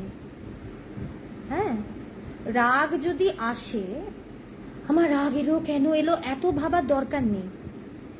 কারণ কি, আমি যদি রাগকে সরাতে যাই, তার মানে কি আমি রাগটাকে বিষয় করছি, রাগটাকে ফোকাস করছি। আমার তো রাগকে ফোকাস করে লাভ নেই, আমাকে ঈশ্বর বা সেই সত্য বা সেই ব্রহ্মকে ফোকাস করতে হবে, তাকে বিষয় করতে হবে। রাগ যেই সরাতে যাব, রাগটাকে বিষয় করে ফেলবো। তাই রাগ সরাতে হবে না, রাগ নিয়ে ভাবতে হবে না কেন হচ্ছে, কি ব্যাপার। আমি যত আধ্যাত্মিকভাবে মানে ডুবতে পারবো, যত আমি এই প্র্যাকটিস করব, আস্তে আস্তে এমনি সব চলে যাবে। কনসিয়াসলি সরানোর কিছু দরকার নেই, এটাকে সরাতে হবে, ওটাকে সরাতে হবে, এমনি সরে যাবে। পরে সেগুলোকে চেয়েও খুঁজে পাবো না। কিচ্ছু সরানোর দরকার নেই, আধ্যাত্মিক পথে কিচ্ছু সরাতে হবে না, খালি সেই সত্যকে ধরতে হবে, ব্যাস। সেইটাকে বিষয়ে যদি করতে পারি, তাহলে দেখবো বাকি সব আপনা হতেই চলে যাচ্ছে। আর কি, তাও আমি প্র্যাকটিক্যালি একটা বলে দিচ্ছি, সব সময় যে মানে শুরুতেই যে 24 ঘন্টা আধ্যাত্মিক চিন্তা নিয়ে থাকতে পারছি তা তো নয়। শুরু থেকেই 5 মিনিট, 10 মিনিট, 15 মিনিট, 20 মিনিট এইভাবেই আমরা করি, যে যতক্ষণ মনটাকে বসাতে পারি। বাকি সময় আমাদেরকে কাজ করতে হয়। হ্যাঁ, যার নিদিধ্যাসন, তার 24 ঘন্টায় চিন্তা চলছে, তার ব্যাপারটা আলাদা। কিন্তু প্র্যাকটিক্যালি আমি কথাটা বলে রাখছি যে শুরুতে তো সবসময় পারি না ঈশ্বর চিন্তা ধরে রাখতে বা আধ্যাত্মিক চিন্তা ধরে রাখতে। তখন কি কাজের কথা ভাবতে হয়, সংসারের কথা ভাবতে হয়, সেই কথা ভাবতে গিয়ে বা সেই কাজ করতে গিয়ে রাগ চলে আসে। তখন কি করব, এখানে প্র্যাকটিসটা কি হবে, মনের দিকে তাকিয়ে থাকব, মনে কি উঠছে সব কিছু দেখব, রাগটা ওঠে, তারপরে যুক্ত হই, তারপরে সেটাকে বাইরে প্রকাশ করি বা রিয়্যাক্ট করি। এটা কিন্তু এক্সটেন্সিভ প্রসেস, আমরা চঞ্চল বলে ধরতে পারি না প্রসেসটাকে। আমি যদি যত, এই জন্য তো বলছে ধ্যান করো, যত শান্ত হব রাগটা ওঠার সাথে সাথে ধরতে পারবো যে এই আমার রাগ উঠছে, রাগটাকে দেখতে পাবো। আর রাগটা যখন আলাদা হয়ে দেখবো, যুক্ত যখন হব না, তখনও তো রাগের প্রকাশ হবে না, তখন তো সেটাকে বাইরে আর যাবে না, সেখানেই আটকে দিতে পারবো। এই জন্য তো বলছে শান্ত হও। যার মন শান্ত তার মনে কিন্তু রাগ নেই। ধ্যান করো, এই জন্য তো বলছে ধ্যান করতে করতে আস্তে আস্তে রাগটা অনুরাগে পাল্টে যাবে। ঈশ্বরের প্রতি অনুরাগ, নিজের স্বরূপের প্রতি অনুরাগ। আর একবার যখন নিজের স্বরূপকে জেনে যাব, তখন পুরো বিশ্বের প্রতি অনুরাগ, তখন আর রাগ থাকবে না।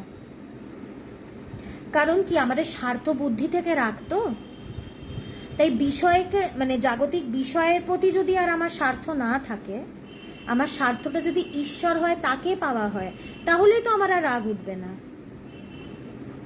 তাহলে তো আমার আর রাগ উঠবে না। ঈশ্বরকে বিষয় করব।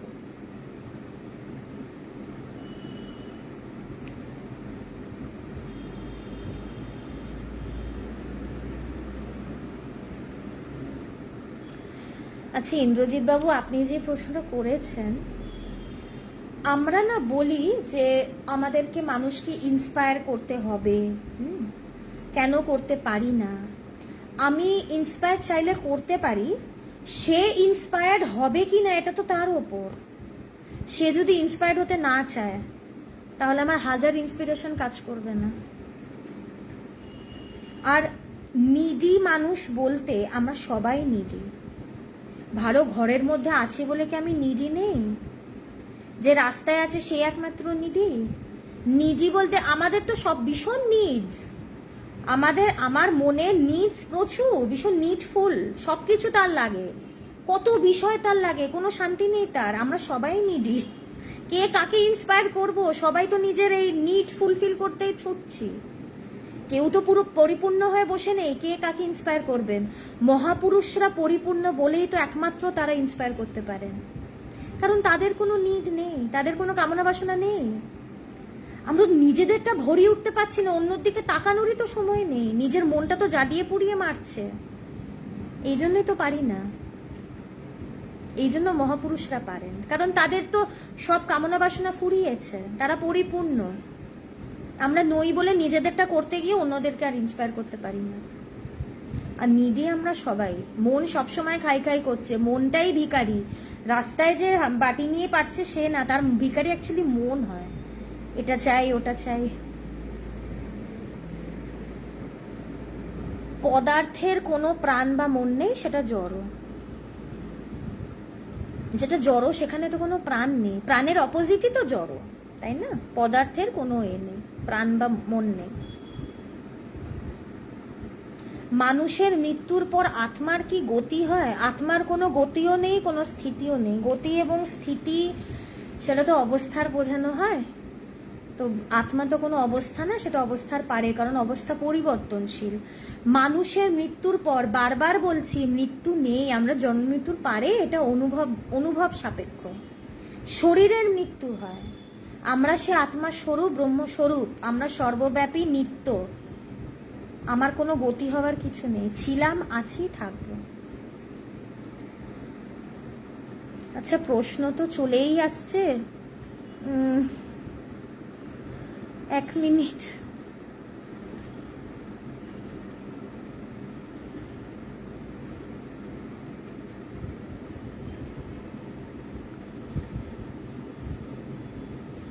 আধ্যাত্মিক পথে অভাব নেই, তাই আধ্যাত্মিক পথটাই তো সঠিক পথ। একমাত্র এই পথেই অভাব মেটে, অন্য কোনো পথে মেটে না।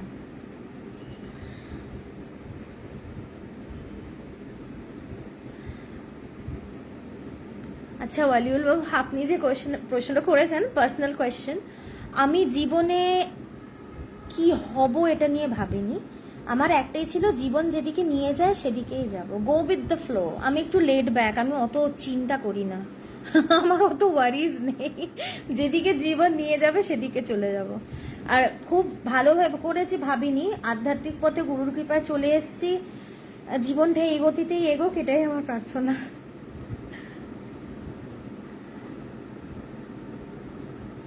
আর আপনি যদি আমার পড়াশোনার কথা জিজ্ঞেস করে থাকেন, তাহলে আমি ইতিহাসের ছাত্র।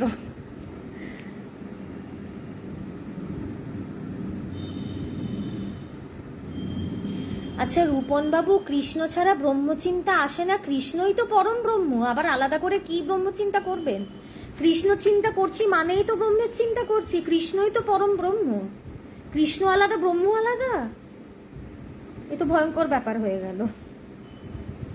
কৃষ্ণই পরম ব্রহ্ম, তাই তার কথা চিন্তা করছি মানে আমি সেই ব্রহ্মের কথাই চিন্তা করছি, একই ব্যাপার।